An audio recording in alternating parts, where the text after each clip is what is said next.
Praise Lord. എൻ്റെ സാക്ഷ്യം എനിക്ക് വളരെ ദീർഘമായി പറയാനുണ്ടെങ്കിലും ഞാനത് ചുരുക്കമായിട്ട് ഇടയ്ക്ക് സംസാരിച്ചു കൊള്ളാം. ഞങ്ങൾ കുടുംബമായി കഴിഞ്ഞ 27 വർഷമായി ബഹറിലായിരിക്കുന്നു. അതിനു മുമ്പ് ഞാൻ തനിയെ ഏകദേശം 8 വർഷമുള്ള സൗദി അറേബ്യയിൽ ജോലി ചെയ്തു. ചുരുക്കമായി പറഞ്ഞാൽ എൻ്റെ ആയുസ്സിൻ്റെ 3/4 ഭാഗവും ഞാൻ പ്രവാസിയായിരുന്നു. കുറേ നാളുകളായിട്ട് ഒരു 4-5 വർഷമായിട്ട് എനിക്ക് അതിൽ കൂടുതൽ റെജീം ഡേയ്സ് ഞങ്ങളെ നിർബന്ധിക്കും, നിങ്ങൾ കുറച്ച് ദിവസം ന്യൂസിലൻഡിൽ വരണമെന്ന്. അപ്പോഴൊന്നും പല കാരണങ്ങൾ സാധിച്ചിട്ടില്ല. ഒന്ന്, എന്നെ സംബന്ധിച്ച് കർത്താവിൻ്റെ കൃപയാൽ ലോകത്തിലെ പല രാജ്യങ്ങൾ ഇങ്ങനെ ട്രാവൽ ചെയ്തൊരു വ്യക്തിയാണ്. I M A frequent traveller. പല രാജ്യങ്ങളിൽ യാത്ര ചെയ്തിട്ടുണ്ട്. എന്നാൽ വൈഫ് ജീസസ് സംബന്ധിച്ച് ദീർഘമായ യാത്രകൾക്ക് ഉതകുന്ന ഒരു ശരീരമല്ല അവളുടേത്. പലതരത്തിലുള്ള ക്ലേശങ്ങളുണ്ട്. എന്നാൽ 16 മണിക്കൂർ ഒരു കുഴപ്പമില്ല ഇങ്ങെത്തി. എന്നാൽ 53 ഡിഗ്രി സെൻറ്റിഗ്രേഡിൽ മൈനസിലോട്ട് വന്നു 9 മണിക്കൂർ കൊണ്ട്. ഞാൻ പറഞ്ഞത്, ദൈവത്തെ ആരാധിക്കുന്ന വിഷയത്തിൽ, കർത്താവിന് വേല ചെയ്യുന്ന വിഷയത്തിൽ ഇതുവരെയും പ്രൈസ് ദി ലോർഡ് ശാരീരികമായ ബുദ്ധിമുട്ടുള്ള ക്ഷീണമായി വന്നിട്ടില്ല. ദൈവത്തിന് സ്തോത്രം. ഒരു മർത്തോമ കുടുംബം, എൻ്റെ പിതാവിൻ്റെ കുടുംബം മർത്തോമ ബാക്ക്ഗ്രൗണ്ട് ആയിരുന്നു. എൻ്റെ മാതാവിൻ്റെ കുടുംബം യാക്കോബായ ബാക്ക്ഗ്രൗണ്ട് ആയിരുന്നു. എൻ്റെ അമ്മയുടെ സഹോദരങ്ങൾ മൊത്തം 11-12 പേരാണ്. ഈ അന്നത്തെ കാലത്ത് 12 പേര് പോരായെന്ന് വന്നിട്ട് എൻ്റെ വല്യപ്പച്ചൻ ഒരാളെ കൂടി എടുത്തു വളർത്തി. അങ്ങനെ 13 അമ്മച്ചന്മാരും 12 അമ്മച്ചന്മാരും ഒരു കൊച്ചമ്മയുള്ള കുടുംബത്തിൽ നിന്ന്. അവർ യാക്കോബക്കാരായിരുന്നെങ്കിലും എല്ലാവരും വെള്ളക്കാരായിരുന്നു. നിങ്ങളെല്ലാവരും മലയാളം മനസ്സിലാവുന്നവരാണല്ലോ അല്ലേ? എല്ലാവരും വെള്ളക്കാരായിരുന്നു. അതുമാത്രമല്ല, കമ്മ്യൂണിസ്റ്റ് പാർട്ടിയുടെ ലോക്കൽ ഏരിയ ഓഫീസ് ഞങ്ങളുടെ കുടുംബത്തായിരുന്നു. അപ്പോൾ നിങ്ങൾക്ക് എൻ്റെ പശ്ചാത്തലം മനസ്സിലായല്ലോ. എന്നാൽ കൃപയാൽ ഞാൻ എഞ്ചിനീയറിംഗ് പഠിക്കുന്ന സമയത്ത് പഠിച്ചു കഴിഞ്ഞതിന് ശേഷം എൻ്റെ കർത്താവിന് എന്നോട് അങ്ങ് ഇഷ്ടം തോന്നി എന്നേ എനിക്ക് പറയാനുള്ളൂ. എന്നിൽ എന്തെങ്കിലും കഴിവോ പ്രാപ്തി ഉണ്ടായിട്ടൊന്നുമല്ല. ദൈവത്തിന് എന്നോട് ഇഷ്ടം തോന്നി. എന്നെ സന്ദർശിച്ചു. എന്നെ ക്ഷണിച്ചതല്ല, എന്നെ സന്ദർശിച്ചു. എന്നെ ഒടിച്ചു മടക്കി ഒരു പരുവത്തിലാക്കി. ചെന്നൈയിൽ എൻ്റെ പിതാവിനോട് താമസിക്കുമ്പോൾ ഞാൻ രോഗിയായി തീർന്നു. ഞാൻ അന്ന് അവിടെ പേരിന് പോയിക്കൊണ്ടിരുന്ന മർത്തോമ സഭയിലെ അച്ഛനും കപ്പ്യാരും സഹോദരങ്ങളൊക്കെ വന്ന് രാത്രിയിൽ ജൂൺ മാസം 86 ജൂൺ മാസം 30 രാത്രിയിൽ വന്ന് എൻ്റെ കിടക്കയിൽ എന്നെ പ്രാർത്ഥിച്ച്, അന്ത്യകൂദാശ എന്ന് മർത്തോമക്കാർക്ക് അന്ത്യകൂദാശയില്ല എങ്കിലും ആ നിലയിലൊരു പ്രാർത്ഥന പ്രാർത്ഥിച്ചിട്ട് മടങ്ങിപ്പോയി. എന്നാൽ അന്ന് രാത്രി എൻ്റെ ദൈവം എൻ്റെ ജീവിതത്തിൽ പുതിയൊരു അനുഭവം നൽകി തന്നു. രാത്രി ഏകദേശം 2 മണിയായപ്പോൾ എന്നെ കവിയുന്ന, എനിക്ക് വഹിപ്പാൻ കഴിയാത്തൊരു പ്രകാശം എൻ്റെ ജീവിതത്തിൽ വന്നു.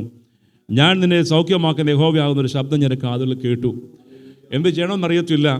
ഞാൻ ഈ പറയുന്ന പോലെ പറയത്തക്ക കുറിപ്പിൽപ്പെട്ട പാവങ്ങളൊന്നും ചെയ്തിട്ടില്ല, മദ്യപിച്ചിട്ടില്ല, പുകവലിച്ചിട്ടില്ല, അല്ലെങ്കിൽ അങ്ങനെയുള്ള യാതൊരു ആകെ ഒരു സ്വഭാവം.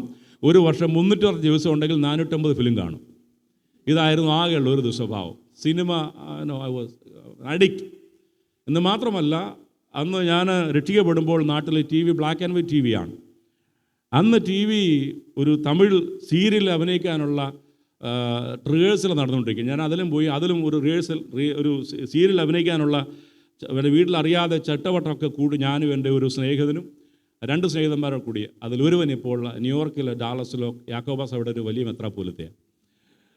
അങ്ങനെ ഇരിക്കുമ്പോഴാണ് കർത്താവ് എന്നെ സന്ദർശിച്ചത്. ഞാൻ പറഞ്ഞ താല്പര്യം, നമ്മുടെ മനോഗതി അനുസരിച്ച് നമ്മൾ പല കാര്യങ്ങളും കണക്ക് കൂട്ടലുമെങ്കിലും സ്വർഗത്തിലെ ദൈവത്തിന് നമ്മെക്കുറിച്ച് ഹിതവും പ്ലാനും ഉണ്ടെങ്കിൽ തമ്പുരാൻ അറിയാം ഏത് വിധത്തിൽ നമ്മളെ കൊണ്ടുവരണമെന്നുള്ളത്. അന്ന് രാത്രി ഞാൻ പറഞ്ഞു, എനിക്കൊന്നും അറിയത്തില്ല എന്ത് ചെയ്യണമെന്ന്. എൻ്റെ പിതാവ്, ഞാൻ വീട്ടിൽ മൂത്ത മകനാണ്. വളരെ കഷ്ടപ്പെട്ടാണ് എന്നെ പഠിപ്പിച്ചത്. ജീവിതം ഒത്തിരി ഒരു ലോ മിഡിൽ ക്ലാസ് ഫാമിലിയാണ്. അതുകൊണ്ട് തന്നെ ഒത്തിരി പ്രാരാബ്ധങ്ങളുടെ നടുവിലാണ് ഞാൻ പഠിച്ചതും വളർന്നതും. വളരെ പ്രതീക്ഷയോടെയാണ് എൻ്റെ പിതാവിനെ വളർത്തിക്കൊണ്ട് വന്നത്. എഞ്ചിനീയറിംഗ് കഴിഞ്ഞ് ഒരു ജോലി കിട്ടി എൻ്റെ കുടുംബത്തിൻ്റെ ഭാരം ഞാൻ ഏറ്റെടുക്കേണ്ടതാണ്. എന്നാൽ ആ പ്രായത്തിൽ ഈ ലോകത്ത് മാറ്റപ്പെട്ടു പോകുന്ന ഒരു രോഗാവസ്ഥ വന്നപ്പോൾ എൻ്റെ ആ അവസ്ഥ കാണുവാൻ കഴിയാതെ എൻ്റെ പിതാവ് ടെറസിൽ ഒരു ചെറിയ കൂടുതലാണ്, അവിടെ പോയി കിടന്നുറങ്ങുകയാണ്. തനിക്ക് എൻ്റെ അവസ്ഥ കാണുവാൻ കഴിയാതെ. എന്നാൽ ഈ കർത്താവിൻ്റെ സന്ദർശനം എൻ്റെ മേലുണ്ടായപ്പോൾ എനിക്കാകെ അറിയാമൊരു കാര്യം, നിലത്തിരുന്ന് കരയാൻ തുടങ്ങി. ദൈവത്തിൽ കരയുവാൻ, പ്രാർത്ഥിക്കുവാൻ. എങ്ങനെ പ്രാർത്ഥിക്കണമെന്ന് വർഷങ്ങൾക്ക് മുമ്പേ മറന്നുപോയി. മർത്തോമ സഭയിൽ മധ്യവകുപ്പ്, ജ്യേഷ്ഠ വകുപ്പ് വരെ സൺഡേ സ്കൂൾ പഠിച്ച് ദൈവം നന്നായിട്ട് പഠിച്ച വ്യക്തിയാണ് ഞാൻ. എന്നാൽ എൻ്റെ കോളേജ് വിദ്യാഭ്യാസം 4 വർഷം ദൈവമില്ല എന്ന് പറഞ്ഞൊരു പ്രസ്ഥാനത്തിൻ്റെ കൂടി ഒന്നുകൂടി പറഞ്ഞാൽ, അന്നത്തെ ഇന്ത്യ ഗവൺമെൻറ് നിരോധിച്ചിരുന്ന ഒരു വിദ്യാർത്ഥി പ്രസ്ഥാനത്തിൽ ചേർന്ന് പ്രവർത്തിക്കുകയും ക്ലാസ്സുകൾ കയറുന്നത് വളരെ അപൂർവമായിരുന്നു. രാത്രി 8 മണി 9 മണി ആകുമ്പോൾ എൻ്റെ സുഹൃത്തുക്കളൊക്കെ ഉറങ്ങിക്കിടക്കുമ്പോൾ ഞങ്ങൾ കുറച്ച് പേർ ചേർന്ന് ബക്കറ്റിൽ കുറച്ച് കുമ്മായും ബ്രഷും എടുത്തുകൊണ്ട് രാത്രി ഇറങ്ങും. ഒഴിഞ്ഞെടുക്കുന്ന മതിലുകളിലെല്ലാം എഴുതി വെക്കുക, ഇതാണ് ഞങ്ങളുടെ പരിപാടി. പലപ്പോഴും ഞാൻ സിറ്റിയിൽ ഒറ്റയ്ക്ക് ഇറങ്ങുമ്പോൾ എനിക്കറിയാം എൻ്റെ പുറകിൽ 2 പേര് പോലീസ് ഓഫീസർ CID-മാരുണ്ടായിരിക്കും. ഒരു സിനിമാ തിയേറ്ററിൽ സിനിമ പോയിരുന്നാൽ ഇടത്തും വലത്തും ആരെങ്കിലും ഒരാൾ ഒരു CID ആയിരിക്കും. കാര്യം we were in the hit list. ആ നിലയിൽ പ്രവർത്തിച്ച ഒരു സാഹചര്യമായിരുന്നുകൊണ്ട് എന്ത് പറയണമെന്നോ പ്രാർത്ഥിക്കണമെന്നോ എനിക്കറിയത്തില്ല. പക്ഷേ കർത്താവിൻ്റെ സന്നിധിയിൽ എൻ്റെ ഹൃദയത്തെ പകർന്ന് ആ കട്ടിൽ മുട്ടുകുത്തിരുന്ന് പ്രാർത്ഥിപ്പാൻ തുടങ്ങി. ഞങ്ങൾ താമസിച്ചിരുന്നത് തിരുവല്ലയിലെ ഒരു മർത്തമാ കുടുംബത്തിലാണ്. എൻ്റെ ജെസ്സിയുടെ ഒരു അകന്ന ബന്ധുവാണ്, അടുത്ത ബന്ധുക്കളാണ് അവർ.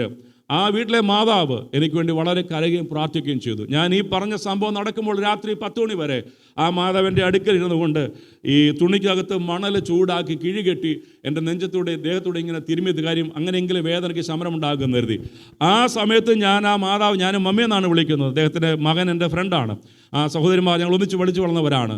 ആ മാതാവിൻ്റെ മമ്മി മരിക്കാനെങ്കിലും സ്വസ്ഥമായിട്ട് പറഞ്ഞു, നിങ്ങൾ നിങ്ങളുടെ ഒരു സുവിശേഷം എന്നാണ് ആ സഹോദരിയുടെ ആ അമ്മച്ചിയോട് രാത്രി 10 മണിക്ക് ഞാൻ പറഞ്ഞത്. ആ മാതാവ് സങ്കടത്തോടെ എഴുന്നേറ്റ് പോയി. ഞാൻ ഉറങ്ങുന്നവരെ എഴുന്നേറ്റ് പോയി. വെളുപ്പിനെ 4 മണി വരെ ഞാൻ അവിടെ ഇരുന്ന് പ്രാർത്ഥിച്ചു, കരഞ്ഞു, ദൈവത്തിൽ കരഞ്ഞു. എന്ത് പ്രാർത്ഥിച്ചു എനിക്കറിയത്തില്ല. എൻ്റെ ഹൃദയം ദൈവത്തിൽ പകർന്നു.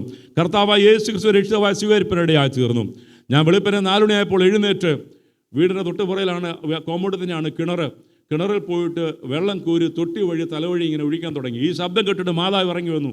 അമ്മച്ചിക്ക് ഒരു കാര്യം മനസ്സിലായി, ഇവൻ അസുഖം മൂത്തിട്ട് ഇല്ലെങ്കിൽ വെളുപ്പിനെ 4 മണിക്ക് ആരാണ് വെള്ളം കോരി കുളിക്കും. ഞാൻ പറഞ്ഞു, മമ്മി എനിക്ക് ഭ്രാന്തൊന്നുമല്ല, എൻ്റെ കർത്താവിനെ സൗഖ്യമാക്കി. 1986 ജൂൺ മാസം 30-ാം തീയതി. അടുത്ത 6 മാസം ഞാൻ അന്വേഷണത്തിലായിരുന്നു. പല സഭകളിൽ പോയി. പെന്തക്കോസ്ത് അനുഭവത്തിലേക്ക് എന്നെ നടത്തിയത് പാലക്കാട് ജനിച്ചു വളർന്ന ഒരു ബ്രാഹ്മൺ കുടുംബത്തിൽ ജനിച്ചു വളർന്ന രാമചന്ദ്രൻ എന്ന് പറയുന്ന സഹോദരൻ. ഞാൻ ജോലിക്ക് പോകുമ്പോൾ എൻ്റെ സഹയാത്രികനായിരുന്നു. ബസ്സിൽ ഞങ്ങൾ ഒന്നിച്ച് യാത്ര. ആ സഹോദരൻ പരിചയപ്പെട്ടു. ദൈവവചനത്തിൽ അദ്ദേഹം എന്നെ ഒരിക്കൽ പോലും പെന്തക്കോസ്ത് സഭയിലേക്ക് വിളിച്ചിട്ടില്ല, ഒരിക്കൽ പോലും ഒരു കൂട്ടായ്മയിൽ പോകണമെന്ന് പറഞ്ഞിട്ടില്ല. എന്നാൽ ഇതിനിടയ്ക്ക് ഞാൻ ജീസസ് കോൾ, ഞങ്ങൾക്ക് എല്ലാവരെയും ഒരു പക്ഷേ DJS ദിനകരൻ എന്ന് പറയുന്ന ക്രിസ്തുവിൽ മരിച്ച ഒരു ദൈവഭക്തൻ്റെ ദേവദാസൻ്റെ ഗ്രൂപ്പിൽ ചേർന്ന് അവരോടൊപ്പം പ്രവർത്തിപ്പാനിടയായി. അന്ന് ഞാൻ തമിഴ് നന്നായിട്ട് സംസാരിക്കുന്നുള്ളതുകൊണ്ട് ഞങ്ങൾ താമസിച്ച ഗ്രാമത്തിൽ കുറേയേറെയുള്ള ദൂരെ അകലുള്ള ഗ്രാമത്തിൽ, അവിടെയുള്ള ഗ്രാമത്തിലെ കുഞ്ഞുങ്ങളെ ദൈവവചനം പറഞ്ഞു കൊടുക്കാനായിട്ട് എന്നെ നിയോഗിച്ചു. അങ്ങനെ ഞായറാഴ്ചകൾ ഉച്ച കഴിഞ്ഞ് ഞങ്ങൾ അവിടെ പോകും. ഗ്രാമത്തിൽ സുവിശേഷം പറയുകയും കുഞ്ഞുങ്ങളെ പഠിപ്പിക്കുകയും ചെയ്യുന്ന ഒരു ശുശ്രൂഷയെ ഞാൻ വ്യാപരിച്ചു മുമ്പോട്ട് പോയായിരുന്നു. എന്നാൽ കുറച്ച് കഴിഞ്ഞപ്പോൾ ഈ കൂട്ടരുടെയും ഉപദേശം ശരിയല്ലെന്ന് എനിക്ക് മനസ്സിലായി. അങ്ങനെ ഇരിക്കുമ്പോൾ എൻ്റെ ഒരു ആൻറ്റിയുടെ കൂടെ അവരോടൊപ്പം കൽക്കട്ടയിലുണ്ടായിരുന്ന ഒരു സഹോദരൻ, ഒരു ബാങ്ക് ഉദ്യോഗസ്ഥൻ ട്രാൻസ്ഫറായിട്ട് മദ്രാസിൽ വന്നു. എന്നോട് ആൻറ്റി ചോദിച്ചിട്ടാ എനിക്ക് എൻ്റെ കൂടെ ഒന്ന് വരണം അവിടെ. ഞാൻ അവിടെ പോയി, ആ വീട്ടിൽ പോയി. ദൂരെയാണ്. ആ വീട്ടിലെ പ്രിയ പിതാവ് ചില വർഷങ്ങൾക്ക് മുമ്പ് മരിച്ചു, ദൈവത്തിൽ ചേർക്കപ്പെട്ടു. ആ പിതാവ് എഴുതിയൊരു പുസ്തകമുണ്ട്, ശിശു സ്നാനം ശരിയോ തെറ്റോ, ഒരു ചെറിയ പുസ്തകം. ആ ദൈവദാസൻ എഴുതിയതാണ്. അത് ടേബിളിൽ കിടക്കുന്നു. അപ്പോൾ ഞാനെടുത്തിങ്ങനെ മറിച്ച് നോക്കി. ഞാനതുവരെ സ്നാനപ്പെട്ടിട്ടില്ല. അപ്പോൾ ആ വീട്ടിൽ അമ്മ ചോദിച്ചു, മോനെ നിനക്ക് ഈ പുസ്തകം വേണോ? ഞാൻ അമ്മച്ചിന് മോനെ എടുത്തോളാൻ പറഞ്ഞു. ഞാൻ ആ പുസ്തകം വീട്ടിൽ കൊണ്ടുവന്നു. ഇത് 15 പേജ് വായിക്കാൻ തുടങ്ങി. അപ്പോൾ ഞങ്ങൾ താമസിക്കുന്ന വീട്ടിലെ മമ്മി എന്ന് പറഞ്ഞില്ല, ആ അമ്മച്ചിയുടെ ഹസ്ബൻഡുണ്ട്, അച്ചായനുണ്ട്. അച്ചായൻ്റെ മൂത്ത 2 പെൺമക്കൾ സ്നാനപ്പെട്ടത്. അതുകൊണ്ട് അദ്ദേഹത്തിന് പെന്തക്കോസ്തുകാരുടെ ഭയങ്കര കലിപ്പാണ്. അദ്ദേഹത്തോട് അമ്മച്ചി പറഞ്ഞു, ദേ ചെറുക്കൻ, എന്നെ ചെറുക്കണമെന്ന്. അദ്ദേഹത്തിൻ്റെ മക്കളെ പോലെയാണ്. ദേ ചെറുക്കൻ ദേ പെന്തക്കോസ്തുകാരുടെ പുസ്തകം വായിക്കുന്നു. അപ്പോൾ ഇദ്ദേഹം ഒന്ന് ഒരു ദിവസം നോക്കി, എന്തുവാണ് നീ വായിക്കുന്നത്? ഞാൻ പുള്ളി പോയിട്ട് പള്ളിയിൽ പോയി അച്ഛനോട് പറഞ്ഞ് അവിടുന്ന് ഒരു പുസ്തകം കൊണ്ട് തന്നു. എന്താണെന്നറിയോ? ശിശു സ്നാനം ശരി, നീ ഇതൂടെ വായിക്കും. ബിലീവ് മീ, 4 to 5 15 പേജേ ഉള്ളൂ. പക്ഷേ 4-5 മാസം ഞാൻ ഈ 2 പുസ്തകം വായിച്ചു. ശിശു സ്നാനം ശരിയോ തെറ്റോ, ശിശു സ്നാനം ശരിയോ തെറ്റോ. ഈ 2 പുസ്തകം മാറി മാറി വായിച്ചു. ഒറ്റ പെന്തക്കോസ്ത് സഭയിലും പോയില്ല. ഒടുവിൽ ഞാനൊരു കൺക്ലൂഷനെത്തി, വിശ്വാസത്തിന് പിന്നാലുള്ള സ്നാനമാണ് ശരി. Praise God. അപ്പോൾ എൻ്റെ പിതാവിനോട് പറഞ്ഞു, ഞാൻ സ്നാനപ്പെടാൻ പോവാം. അപ്പോൾ അതിന് മുമ്പ് ഇത് തീരുമാനിച്ചതിന് ശേഷം, ഇത് ഉറപ്പിച്ചതിന് ശേഷം ഞാൻ അടുത്തുള്ള ഒരു IPC സഭയിൽ, നോർത്ത് മദ്രാസിൽ ഉള്ള ഒരു സഭയിൽ പോയി അവിടെ ഒരു മൂലയ്ക്ക് കുത്തിയിരുന്നു. ആരും ശ്രദ്ധിക്കപ്പെടാതെ. അവിടുത്തെ ആരാധനയൊക്കെ വീട്ടിലാണ്, ആരാധനയൊക്കെ കഴിഞ്ഞു. അത് കഴിഞ്ഞിട്ട് അവിടെ ശുശ്രൂഷ ദേവദാസുടെ എന്ന് പറഞ്ഞ്, പാസ്റ്റർ എൻ്റെ പേര് ഇന്നതാണ്, ഞാൻ ഇന്ന സ്ട്രീറ്റിൽ ഇന്ന വീട്ടിൽ ഇന്ന ആളുടെ മകനാണ്, എനിക്ക് സ്നാനപ്പെടണം. ഞാനിപ്പോഴും ആ മനുഷ്യൻ്റെ മുഖത്ത്, കാരണം അവിടെ വർഷങ്ങളായി വേല തുടങ്ങിയിട്ട് ഒരാൾ പോലും സ്നാനപ്പെട്ടിട്ടില്ല. അങ്ങനെ എനിക്ക് ഒരു ചെറുപ്പക്കാരൻ വന്ന് പറയണം എനിക്ക് സ്നാനപ്പെടണമെന്ന്. അദ്ദേഹത്തിനോട് ചില ചോദ്യങ്ങളൊക്കെ ചോദിച്ചു. അതിനൊക്കെ ഉത്തരം പറഞ്ഞു. അടുത്ത തിങ്കളാഴ്ച ഡിസംബർ മാസം 30-ാം തീയതി സ്നാനം തീരുമാനിച്ചു. ഞാൻ വീട്ടിൽ വന്ന് പറഞ്ഞു, ഫാദറോട് പറഞ്ഞു, അച്ഛാ ഞാൻ സ്നാനപ്പെടാൻ തീരുമാനിച്ചു. അപ്പോൾ അദ്ദേഹത്തിന് മറുപടി, നീയായി നിൻ്റെ പാടായി. അപ്പോൾ അമ്മച്ചി എന്ന് മറ്റേ സമ്മതിച്ചാണ്ട് പറഞ്ഞു, അച്ഛാ ചെറുക്കൻ സ്നാനപ്പെടാൻ തീരുമാനിച്ചു. പുള്ളി കുട്ട് സഹിക്കാൻ വയ്യ. അവർ രണ്ടുപേരും ഇപ്പോൾ കർത്താവിനെ സന്നിധിയിൽ ശ്രമിക്കുന്നു. പുള്ളി എന്നോട് പറയാം, എൻ്റെ 2 പെൺമക്കൾ സ്നാനപ്പെട്ട് എനിക്ക് ഒരു സങ്കടം, പക്ഷേ നീ സ്നാനപ്പെട്ടിരിക്കാൻ അംഗീകരിക്കാൻ പറ്റത്തില്ല. സ്നാനത്തിന് ഇന്നത്തെ പോലെ ഒന്നുമല്ല, രഹസ്യമായിട്ടൊന്നുമല്ല സ്നാനം. അന്ന് പരസ്യമായിട്ട് എറണാകുളം ഒരു ചന്തയൊക്കെ ഉണ്ട്. ഈ സഭയിലെ കുറച്ച് പേര് പാസ്റ്ററും സഹോദരന്മാരൊക്കെ വലിയ തമ്പേറൊക്കെ അടിച്ച് എന്നെ മുമ്പിൽ നിർത്തി ഞങ്ങളിങ്ങനെ പോയി. ഞാനിപ്പോഴും ഓർക്കുന്നു, ഈ പന്നികളൊക്കെ കുളിക്കുന്ന ഒരു കുളമുണ്ട്, ബേ ഓഫ് ബംഗാളിൽ അകത്തോട്ട് വെള്ളം കയറി ചെറിയ ചതുപ്പ് നിലവാണ്. അവിടെ എൻ്റെ ഒരു സ്നേഹിതൻ, ബ്രദറൻ വിശ്വാസിയാണ്, അവൻ മാത്രം എൻ്റെ കൂടെയുള്ളൂ, വേറെ ആരുമില്ല. അവിടെ സ്നാനപ്പെട്ട് കയറിയപ്പോൾ എന്നോട് എൻ്റെ സ്നേഹിതൻ ഒരു കാര്യം പറഞ്ഞത് ഞാൻ ഓർക്കുന്നു. അതിങ്ങനെയായിരുന്നു, റെജി, ഇന്ന് നീ സ്നാനപ്പെടുമ്പോൾ നിൻ്റെ കൂടെ ആരും സാക്ഷികളായിട്ടില്ല, നിൻ്റെ അപ്പനോ അമ്മയോ സഹോദരങ്ങളോ ആരുമില്ല. വിശ്വാസ ജീവിതം ഇങ്ങനെയായിരിക്കും. ജീവിതത്തിൻ്റെ ഏറ്റവും പ്രതിസന്ധി നിറഞ്ഞ സന്ദർഭങ്ങളിലും ആരും കൂടെ കാണത്തില്ല, പക്ഷേ നിന്നെ വിളിച്ച കർത്താവിനോട് കൊണ്ടായിരിക്കും.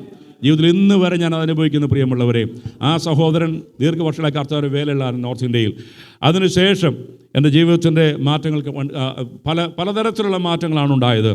അപ്പം ഞാൻ ദൈവസന്നിധിയിൽ പ്രാർത്ഥിക്കാൻ തുടങ്ങി. ജീവിതത്തിൽ ലക്ഷ്യമുണ്ടായി, ലക്ഷ്യബോധമുണ്ടായി, കർത്താവിന് വേണ്ടി പ്രവർത്തിക്കാനുള്ള ആഗ്രഹമുണ്ടായി.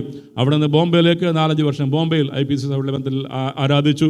അവിടുന്ന് 91 സൗദി അറേബ്യയിലേക്ക് കടന്നുപോയി. 93 ഞങ്ങൾ വാദ്യത്തിൽ പ്രവേശിച്ചു. 98 മുതൽ ഈ നാൾ വരെ ബഹ്റൈൻ അസംബ്ലീസ് ഓഫ് സഭയുടെ ആഭിമുഖ്യത്തിൽ ആ സഭയോട് ചേർന്ന് കർത്താവിനെ ആരാധിക്കുന്നു. ദീർഘനാളുകളായ വിവിധ നിലകളിൽ കർത്താവിൻ്റെ മഹത്വമുള്ള വേലയിൽ ചുവടെടുപ്പാൻ കർത്താവ് സഹായിച്ചു. എൻ്റെ സ്നാനവാർത്ത അറിഞ്ഞപ്പോൾ എൻ്റെ അനുജൻ്റെ റെസ്പോൺസ് ഇങ്ങനെ ആയിരുന്നു. എൻ്റെ അമ്മയുടെ പേര് മേരിയമ്മച്ചി, മേരി എന്നാണ്. കല്ലിടുമ്പിൽ നിന്നാണ് വീട്ടുപേര്. കല്ലിടുമ്പിലെ മേരിയമ്മച്ചിക്ക് മിന്നില്ലാത്ത മരുമോള് വരുന്നു. ഇതായിരുന്നു ആദ്യത്തെ റെസ്പോൺസ്. കൃപയാൽ അവനും മിന്നില്ലാതെയാണ് കിട്ടിയത്. ഇന്ന് IPCയുടെ ഡോഡേൻ്റെ മിനിസ്റ്ററാണ്. വളരെ അനുഗ്രഹിക്കപ്പെടുന്നതിൽ ശുശ്രൂഷ ചെയ്യുന്നു. എൻ്റെ സഹോദരി സ്നാനപ്പെട്ടു. അവളെ വിവാഹം കഴിച്ച എൻ്റെ അളിയൻ IPCയുടെ പാസ്റ്ററാണ്. ഞാൻ ചുരുക്കമായി പറയട്ടെ പ്രിയമുള്ളത്, ഇന്ന് എൻ്റെ ഭവനത്തിൽ, അമ്മാച്ചമ്മയുടെ ഭവനത്തിൽ അമ്മാച്ചമ്മയുടെ മക്കൾ പലരും സ്നാനപ്പെട്ടു. ഇന്ന് എൻ്റെ കുടുംബത്തിൽ ഒരു സെൻട്രൽ പാസ്റ്ററും ഉണ്ട്, ഒരു പ്രസ്ബിറ്ററും ഉണ്ട്. Praise God. ശുശ്രൂഷമാരുടെ നീണ്ട നിരയുണ്ട്. ഇന്ന് എൻ്റെ കുടുംബത്തിലുള്ളവർ വിളിച്ചു കൂട്ടിയാൽ 100 പേരുടെ സഹായത്തിലുള്ള ആളുണ്ട്. ഏകനായിട്ട് വിശ്വാസത്തിൽ ഇറങ്ങി പുറപ്പെട്ടു. കർത്താവിനെ ലജ്ജിപ്പിച്ചില്ല. Price the Lord. കർത്താവ് നടത്തുന്ന വിധങ്ങൾക്കാണ് ഞാൻ കർത്താവിനെ സ്തുതിക്കുക. ഇന്ന് രാത്രിയിൽ ഞാൻ ഒരു വചനഭാഗം നിങ്ങളുമായി പങ്കുവെപ്പാൻ ഞാൻ ആഗ്രഹിക്കുകയാണ്. നമുക്ക് വളരെ പ്രാർത്ഥനയോടെ ദൈവസന്നിധിയിലായിരിക്കാം. നമ്മൾ കർത്തൃസന്നിധിയിൽ പ്രാപിക്കുന്നതിനൊത്തോടെ നന്ദിയുള്ളവരായിരിക്കണം. Praise the lord. എളിയ കാര്യങ്ങളെ, ചെറിയ കാര്യങ്ങളെ നമ്മുടെ കർത്താവിൻ്റെ കരങ്ങളിൽ സമർപ്പിക്കുമ്പോൾ അവനാണത് വലുതാക്കുന്നത്. കർത്താവാണതിനെ വർദ്ധിപ്പിക്കുന്നത്. ദൈവത്തിന് സ്തോത്രം. ഞാൻ വർധനവിൻ്റെ സുവിശേഷം പറയാൻ നിൽക്കുകയല്ല കേട്ടോ, അങ്ങനെ പറയരുത്, ചിന്തിക്കരുത്. എന്നാൽ നമ്മളിലുള്ള ദൈവം നമുക്ക് ചെയ്ത ചെറിയ ഉപകാരങ്ങൾ ഇന്ന് രാത്രി ഇവിടെ ഒന്ന് ഓർത്ത് നോക്കിയാൽ, ഒരു ലിസ്റ്റ് ഇട്ട് കഴിഞ്ഞാൽ എന്തെല്ലാം ഉപകാരം നമുക്ക് കർത്താവ് ചെയ്തിട്ടുണ്ട്. Price the Lord. ഞാൻ എൻ്റെ ജീവിതത്തെക്കുറിച്ച് ഓർക്കുമ്പോൾ എൻ്റെ പിതാവിനും മാതാവിനും അന്നത്തെ സാഹചര്യത്തിൽ അവർക്ക് ചെയ്യുവാൻ കഴിയാവുന്ന ഏറ്റവും നല്ല വിദ്യാഭ്യാസം എനിക്ക് നൽകി. എന്നാൽ ഇന്ന് ഞാൻ കൃപയാൽ ചെയ്യുന്ന ജോലി എന്ന് പറഞ്ഞാൽ ഒരിക്കലും എനിക്ക് സങ്കല്പിക്കാൻ പോലും കഴിയാത്ത നല്ലൊരു ജോലിയാണ് ചെയ്യുന്നത്. ആ നിലയിൽ ബഹ്റൈനിലെ ഏറ്റവും വലിയ നമ്പർ 1 കമ്പനിയുടെ ഒരു ഡിവിഷൻ്റെ സീനിയർ മാനേജറുടെ ജോലി വെക്കാത്ത അവനെ സഹായിച്ചു. അനവധി രാജ്യങ്ങൾ, അനേക രാജ്യക്കാർ, അനേക ഭാഷക്കാരുടെ നടുവിൽ ജോലിയോടുള്ള ബന്ധത്തിൽ പോകുവാൻ എന്ന് മാത്രം കടന്നു പോകുന്ന എല്ലാ ഇടത്തും കർത്താവിൻ്റെ നാമത്തുയർത്തി എൻ്റെ ഒരു ശീലം കർത്തനിക്ക് നൽകി തന്നത്, എവിടെയെങ്കിലും ഒരു ഇരയിട്ട് കൊടുക്കും, ഒരു ചെറിയ ഇരയിട്ട് കൊടുക്കും. ഞാൻ ഒരനുഭവം പറയാൻ. 2 വർഷം മുമ്പ് ദുബായിൽ ഒരു കോൺഫറൻസ് പോയി. ഈവനിങ് ഡിന്നർ നടക്കുകയാണ്. അപ്പോൾ എല്ലാവരും, നിങ്ങൾക്കറിയാമല്ലോ ദുബായിലേക്ക് എല്ലാവരും വൈകിട്ട് ഡിന്നറിന് കഴിക്കുന്ന വെള്ളം എന്താണെന്നുള്ള പെപ്സി കുടിക്കും എല്ലാവരും കേട്ടോ. അപ്പോൾ എൻ്റെ ഗ്ലാസ്സിൽ മാത്രം ഒന്നിൽ ഓറഞ്ച് ജ്യൂസ് അല്ലെങ്കിൽ പൈനാപ്പിൾ ജ്യൂസ്. അവർക്കറിയാം, സ്ഥിരമായിട്ട് പോകുന്നവർക്കറിയാം. അപ്പോൾ ഇങ്ങനെ ഓരോരുത്തർ അങ്ങോട്ടേക്ക് പരിചയപ്പെട്ട് സായിപ്പ്മാരുണ്ട്, അറബികളുണ്ട്, ജോർഡാനീസ് ഉണ്ട്, ഇന്ത്യക്കാരുണ്ട്. അപ്പോൾ ഒരു വികൃതി ബാംഗ്ലൂരിൽ നിന്നുള്ള ഭയങ്കര സ്കോളോ, ഭയങ്കര വിദ്യാഭ്യാസം ഒരു ചെറുപ്പക്കാരനാണ്. മലയാളിയാണെങ്കിലും ബാംഗ്ലൂരിൽ പോകണം. അവൻ ചോദിച്ചു ഇങ്ങനെ, മക്കളൊക്കെ എന്ത് ചെയ്യുമ്പോൾ എൻ്റെ മോൻ ഇതുപോലെ ഹീസ് മിനിസ്റ്റർ. What minister? അവൻ കാത്തലിക്കാ. What minister? Is a Bible teacher, is in theological studies. Good. മകൾ എന്ത് ചെയ്യുന്നു? പറഞ്ഞു മകള് she is doing her masters in astrophysics. അവനാണ് വാട്ട്? ഒരു മകൻ തിയോളജി പഠിപ്പിക്കുന്നു, മകൾ ആസ്ട്രോഫിസിക്സ് പഠിപ്പിക്കുന്നു. ഇത് രണ്ടുകൂടെ എങ്ങനെ ഒത്തുപോകുന്നേ? മതി, ഇത്രയും മതി നമുക്ക്. ഞാൻ അവിടെ ഇരുന്നുകൊണ്ട് ഒരു 10-25 പേരുണ്ട്, സ്ത്രീകളുണ്ട്. അവരോട് എന്താണ് ഭൗതികവാദമെന്നും എന്താണ് സയൻസെന്നും എന്താണ് ദൈവമെന്നും ഒരു 5 മിനിറ്റിൽ 3 മിനിറ്റ് കഴിയുമ്പോൾ ആൾക്കാർ അവർക്ക് നമുക്കറിയാമല്ലോ, ദേ ബിക്കം റിലക്റ്റൻറ്റ്. പക്ഷേ അത് പറയാനിടയായി തീർന്നു. ഞാൻ ഇത് പറഞ്ഞെന്തിനാണെന്ന് അറിയാമോ? ദൈവം നമ്മെ ഈ ഭൂമിയിലാക്കി വെച്ചിരിക്കുന്നത്, ബിലീവ് മീ, നിങ്ങളിവിടെ വന്നു നല്ല കാര്യം, നമ്മൾ സമ്പാദിക്കുന്നു, നല്ല വീട് പണിയുന്നു, നമ്മുടെ ജീവിതം മെച്ചപ്പെടുന്നതൊക്കെ നല്ല കാര്യമാണ്. ഏറ്റവും തീർച്ചയായിട്ടും ദൈവം അനുഗ്രഹിക്കട്ടെ.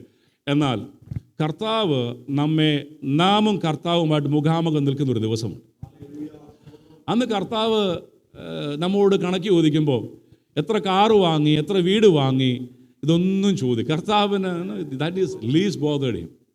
കർത്താവ് ചോദിക്കും, നീ എത്ര പേരുടെ മുമ്പാകെ, എത്ര പേരോട് എന്നെക്കുറിച്ച് പറഞ്ഞിട്ടുണ്ട്?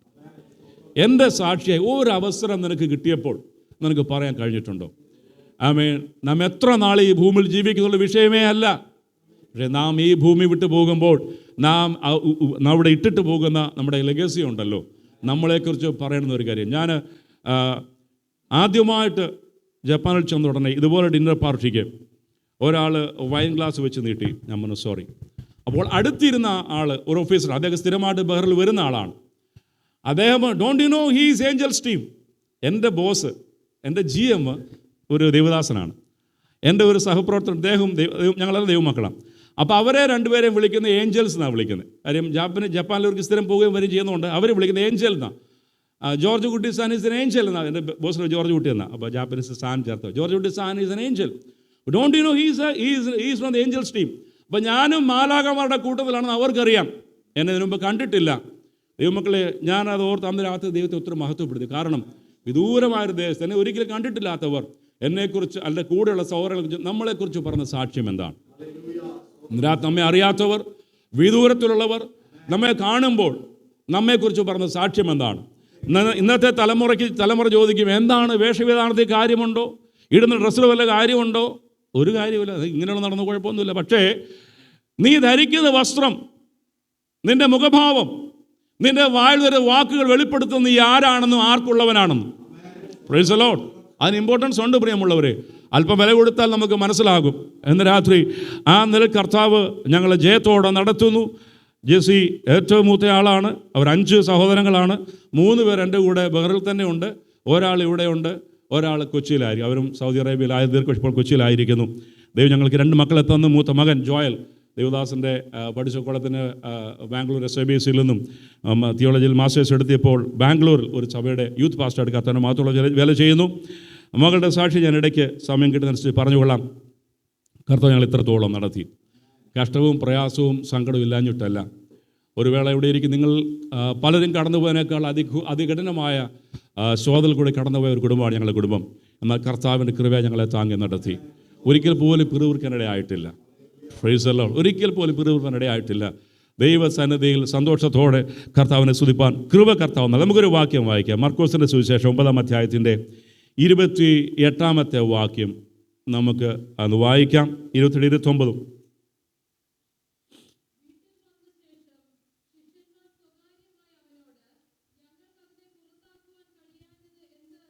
സ്തോത്രം. ശിഷ്യന്മാർ യേശുവിന്, why could not we drive it out? ഞങ്ങൾക്കതിനെ പുറത്താക്കാൻ കഴിയാത്തത് എന്ത്? ഇന്ന് രാത്രി ഈ വചനം നമ്മോട് ദൈവത്തിൻ്റെ ആത്മാവ് സംസാരിക്കുമ്പോൾ നാം ഒന്ന് സ്വയശോധന ചെയ്യണം. കർത്താവേ, എൻ്റെ ജീവിതത്തിൻ്റെ ഏതെങ്കിലും തലത്തിൽ ഈ വചനത്തിന് ക്രിയ ചെയ്യാനുണ്ടെങ്കിൽ അതിനായി നമ്മെ തന്നെ ഏൽപ്പിച്ചു കൊടുത്തിരിക്കുന്നുവെങ്കിൽ ഇന്ന് രാത്രി ഞാൻ വിശ്വസിക്കുന്നു കർത്താവിൻ്റെ വലിയ കൃപ നമ്മുടെ മേൽ പകരുവാനായിത്തീരും. ഇതിൻ്റെ പശ്ചാത്തലം നമുക്കറിയാം. മറുരൂപമലയിൽ, ദ മൗണ്ട് ഓഫ് ട്രാൻസ്ഫിഗറേഷൻ, അവിടെ കർത്താവ് തന്നെ മഹത്വം വെളിപ്പെടുത്തുവാൻ ശിഷ്യന്മാരുമായി കടന്നുപോയ കാര്യം നമുക്കറിയാമല്ലോ. അതിൻ്റെ 9-ാം അധ്യായത്തിൻ്റെ 2 മുതലുള്ള ഭാഗം നമ്മൾ വായിക്കുന്നുണ്ട്. 6 ദിവസം കഴിഞ്ഞ ശേഷം യേശു പത്രോസിനെ, യാക്കോബിനെ, യോഹന്നാനെ കൂട്ടിക്കൊണ്ട് ഉയർന്ന മലയിലേക്ക് പോയി. നമുക്കവിടെ കാണാം.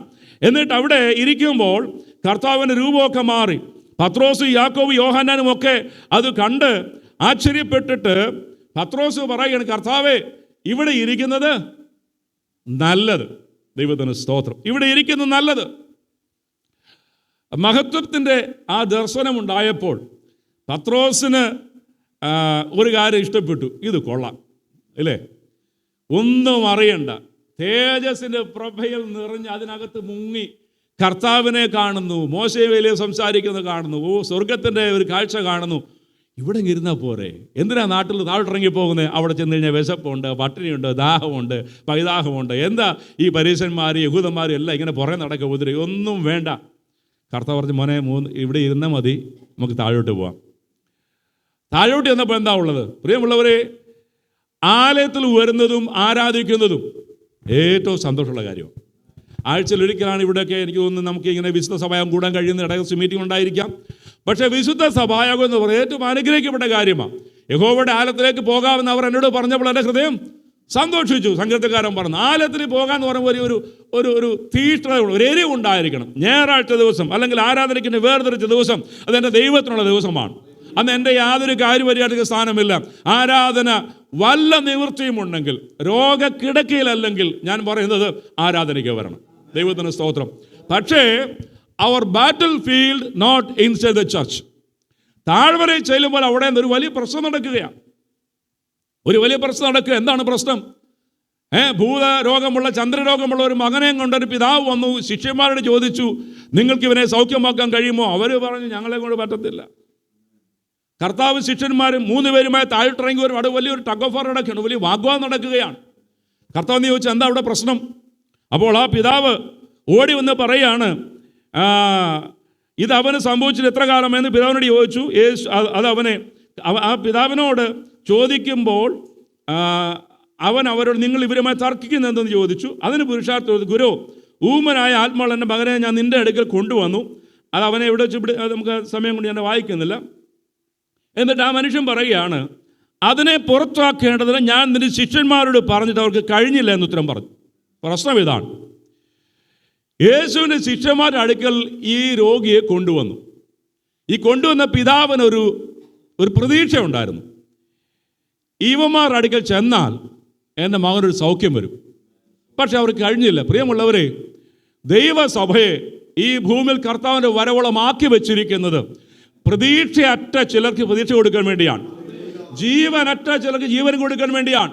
പ്രത്യാശയില്ലാതെ ജീവിതത്തിൻ്റെ നാൽക്കവലകളിൽ എങ്ങോട്ട് പോകണമെന്നറിയാതെ, വഴി അറിയാതെ ചുറ്റിത്തിരിഞ്ഞ് നിൽക്കുന്ന ചിലരോട് ഇതാകുന്നു വഴിയെന്ന് കാണിച്ചു കൊടുക്കാൻ വേണ്ടിയാണ് നമ്മെ ഈ ഭൂമിയിൽ കർത്താവാക്കി വെച്ചിരിക്കുന്നത്. അങ്ങനെയല്ല എങ്കിൽ രക്ഷിക്കപ്പെട്ട ആ നിമിഷം നമ്മെ എടുത്താൽ മതിയായിരുന്നു. ദൈവത്തിന് സ്തോത്രം. വളരെ പ്രതീക്ഷയോടെ ശിഷ്യന്മാരുടെ അടുക്കൽ വന്ന ഈ പിതാവിന് നിരാശയായിരുന്നു. കർത്താവ് ഇറങ്ങി വന്നു. കർത്താവിൻ്റെ ബാക്ക്ഗ്രൗണ്ട് ഹിസ്റ്ററിയൊക്കെ ചോദിക്കുന്നു. ആ ഭാഗമൊക്കെ വേറെ ചില പ്രസംഗ വിഷയമാണ്, ഞാൻ അതിനെക്കുറിച്ച് പോകുന്നില്ല. എന്നാറെ പുരുഷാരം ഓടിക്കൊടുന്ന് കണ്ടിട്ട് യേശു അശുദ്ധാത്മാവിനെ ശാസിച്ചു. ഇനി അവന് കിടക്കരുതെന്ന് പറഞ്ഞ് കൽപ്പിച്ച് അവനെ സൗഖ്യമാക്കി. ദൈവത്തിന് സ്തോത്രം. യേശു ഒരു വാക്ക് പറഞ്ഞപ്പോൾ ആ ബാലകൻ സൗഖ്യമായി, അല്ലെങ്കിൽ ആ വ്യക്തി സൗഖ്യമായി. ഇത് കണ്ടപ്പോഴാണ് ശിഷ്യന്മാർ വീട്ടിൽ വന്നപ്പോൾ ചോദിച്ചു, ഇതൊരു നല്ല ഗുണമാവട്ടെ. ഏതായാലും പ്രശ്നത്തിന് പരിഹാരം വന്നല്ലോ, സൗഖ്യമായല്ലോ, പ്രശ്നം സോൾവ് ആയല്ലോ എന്ന് കരുതി വിടുകയല്ല. അവർക്കൊരാഗ്രഹം, കർത്താവേ, എന്തുകൊണ്ടാണ് ഞങ്ങൾക്കതിന് കഴിയാതിരുന്നത്? ഇന്ന് രാത്രി ഞാനൊരു കാര്യം ചോദിക്കട്ടെ. നമ്മളെക്കുറിച്ച് കർത്താവ് ആഗ്രഹിക്കുന്നത് കർത്താവിൻ്റെ നാമത്തിന് വേണ്ടി ചിലതൊക്കെ ചെയ്യുവാനും ചില കുടുംബങ്ങളുടെ, വ്യക്തികളുടെ വിടുതലിന് വേണ്ടിയാണ്. എന്നാൽ പലപ്പോഴും അവസരങ്ങൾ കിട്ടിയിട്ട് നമുക്കതിന് കഴിയാതിരുന്നെങ്കിൽ എപ്പോഴെങ്കിലും ചോദിച്ചിട്ടുണ്ട്, കർത്താവേ, എന്തുകൊണ്ടാണ് എനിക്കത് ചെയ്യാൻ കഴിയാതിരുന്നത്? ഒരു സെൽഫ് എക്സാമിനേഷൻ നടത്തിയിട്ടുണ്ടോ? കർത്താവേ, എനിക്ക് ആ വ്യക്തിയുടെ ഒരു വാക്ക് പറയാമായിരുന്നു, ഒരാശ്വാസത്തിൻ്റെ വാക്ക് പറയാമായിരുന്നു. അല്ലെങ്കിൽ ആ വ്യക്തിയെ നിങ്ങൾ ആരാധനയ്ക്ക് കടന്നു വരിക, അവിടെ വരുമ്പോൾ ദൈവത്തിൻ്റെ ആത്മാവ് നിങ്ങൾ ഇടപെടും, ദൈവദാസന്മാരുണ്ട്, ദൈവവചനമുണ്ട്, നിങ്ങൾക്ക് ആശ്വാസം ലഭിക്കും എന്നൊരു വാക്ക്, ഒരു ഇൻവിറ്റേഷൻ, ഒരു വാക്ക് പറയുവാൻ കഴിയുമായിരുന്നു. പക്ഷേ കഴിഞ്ഞില്ലല്ലോ കർത്താവേ. നമ്മൾ ചോദിച്ചിട്ടുണ്ടോ? ഈ ശിഷ്യന്മാർ ചോദിച്ചു, കർത്താവ്, ഞങ്ങൾക്ക് അതിനെ കഴിയാഞ്ഞത് എന്താണ്? പ്രിയമുള്ളവരെ, ഇവിടെ ഇന്ന് രാത്രി ഞാൻ ചിന്തിക്കുന്ന വിഷയം ഇതാണ്. എന്തുകൊണ്ട് അവർക്ക് നൽകിയ അധികാരം അവർക്ക് ഉപയോഗിക്കാൻ കഴിയാതെ പോയി? ദൈവത്തിന് മർക്കോസിൻ്റെ സുവിശേഷം തന്നെ 6-ാം അധ്യായത്തിൻ്റെ 7 മുതൽ 13 വരെയുള്ള വാക്യം നമുക്കത് വായിക്കാം. 6-ാം അധ്യായത്തിൻ്റെ 7 മുതൽ 13 വരെയുള്ള വാക്യം. അനന്തരം അവൻ 12 വരെ അടുക്കൽ വിളിച്ച് അവരെ ഈരണ്ടായി അയച്ചു തുടങ്ങി. അവർക്ക് അശുദ്ധാത്മാക്കളുടെ മേൽ അധികാരം കൊടുത്തു. അവർ വഴിക്ക് വടിയല്ലാതെ ഒന്നും എടുക്കരുത്, അപ്പവും പൊക്കണവും മടിശീലയിൽ കാശുമരുത്, ചെരുപ്പും ഇട്ടുകൊള്ളാം, 2 വസ്ത്രം ധരിക്കരുത് എന്നിങ്ങനെ അവരോട് കൽപ്പിച്ചു. നിങ്ങൾ എവിടെയെങ്കിലും ഒരു വീട്ടിൽ ചെന്നാൽ അവിടം വിട്ട് പുറപ്പെടുവോളം അതിൽ തന്നെ പാർപ്പിൻ. ഓക്കെ സിസ്റ്ററെ, നമ്മൾ ആ ഭാഗം നമുക്കറിയാമല്ലോ. ഇവിടെ വായിക്കുന്നത് 12 വരെ അടുക്ക വിളിച്ചു, അവരെ ഈരണ്ടായി അയച്ചു തുടങ്ങി, അവർക്ക് അശുദ്ധാത്മാക്കളുടെ മേൽ അധികാരം കൊടുത്തു. Praise God. ഭൂതാത്മാക്കളെ ശാസിച്ച് പുറത്താക്കുവാൻ അധികാരം കൊടുത്തയച്ച കർത്താവിനോടാണ് ചോദിക്കുന്നത്, കർത്താവേ ഞങ്ങൾക്കതിന് കഴിയാഞ്ഞത് എന്തെന്ന്. ദൈവത്തിന് സ്തോത്രം. എന്നിട്ട് അവർ മടങ്ങി വന്ന് പറഞ്ഞ സാക്ഷ്യമുണ്ട്. അങ്ങനെ അവർ പുറപ്പെട്ട് മാനസാന്തരപ്പെടണമെന്ന് പ്രസംഗിച്ചു, വളരെ ഭൂതങ്ങളെ പുറത്താക്കുകയും അനേക രോഗികൾക്ക് എണ്ണ തേച്ച് സൗഖ്യം വരുത്തുകയും ചെയ്തു. കർത്താവ് അവർക്ക് നിയോഗം കൊടുത്തു, അവരുടെ മേൽ അഭിഷേകം നൽകി, അധികാരം കൊടുത്തു. അവർ കടന്നുപോയ വഴികളിൽ അവരുടെ മുമ്പിൽപ്പെട്ട സകല ഭൂതങ്ങളെയും പുറത്താക്കി രോഗികളുടെ മേൽ എണ്ണ തേച്ച് സൗഖ്യം വരുത്തി.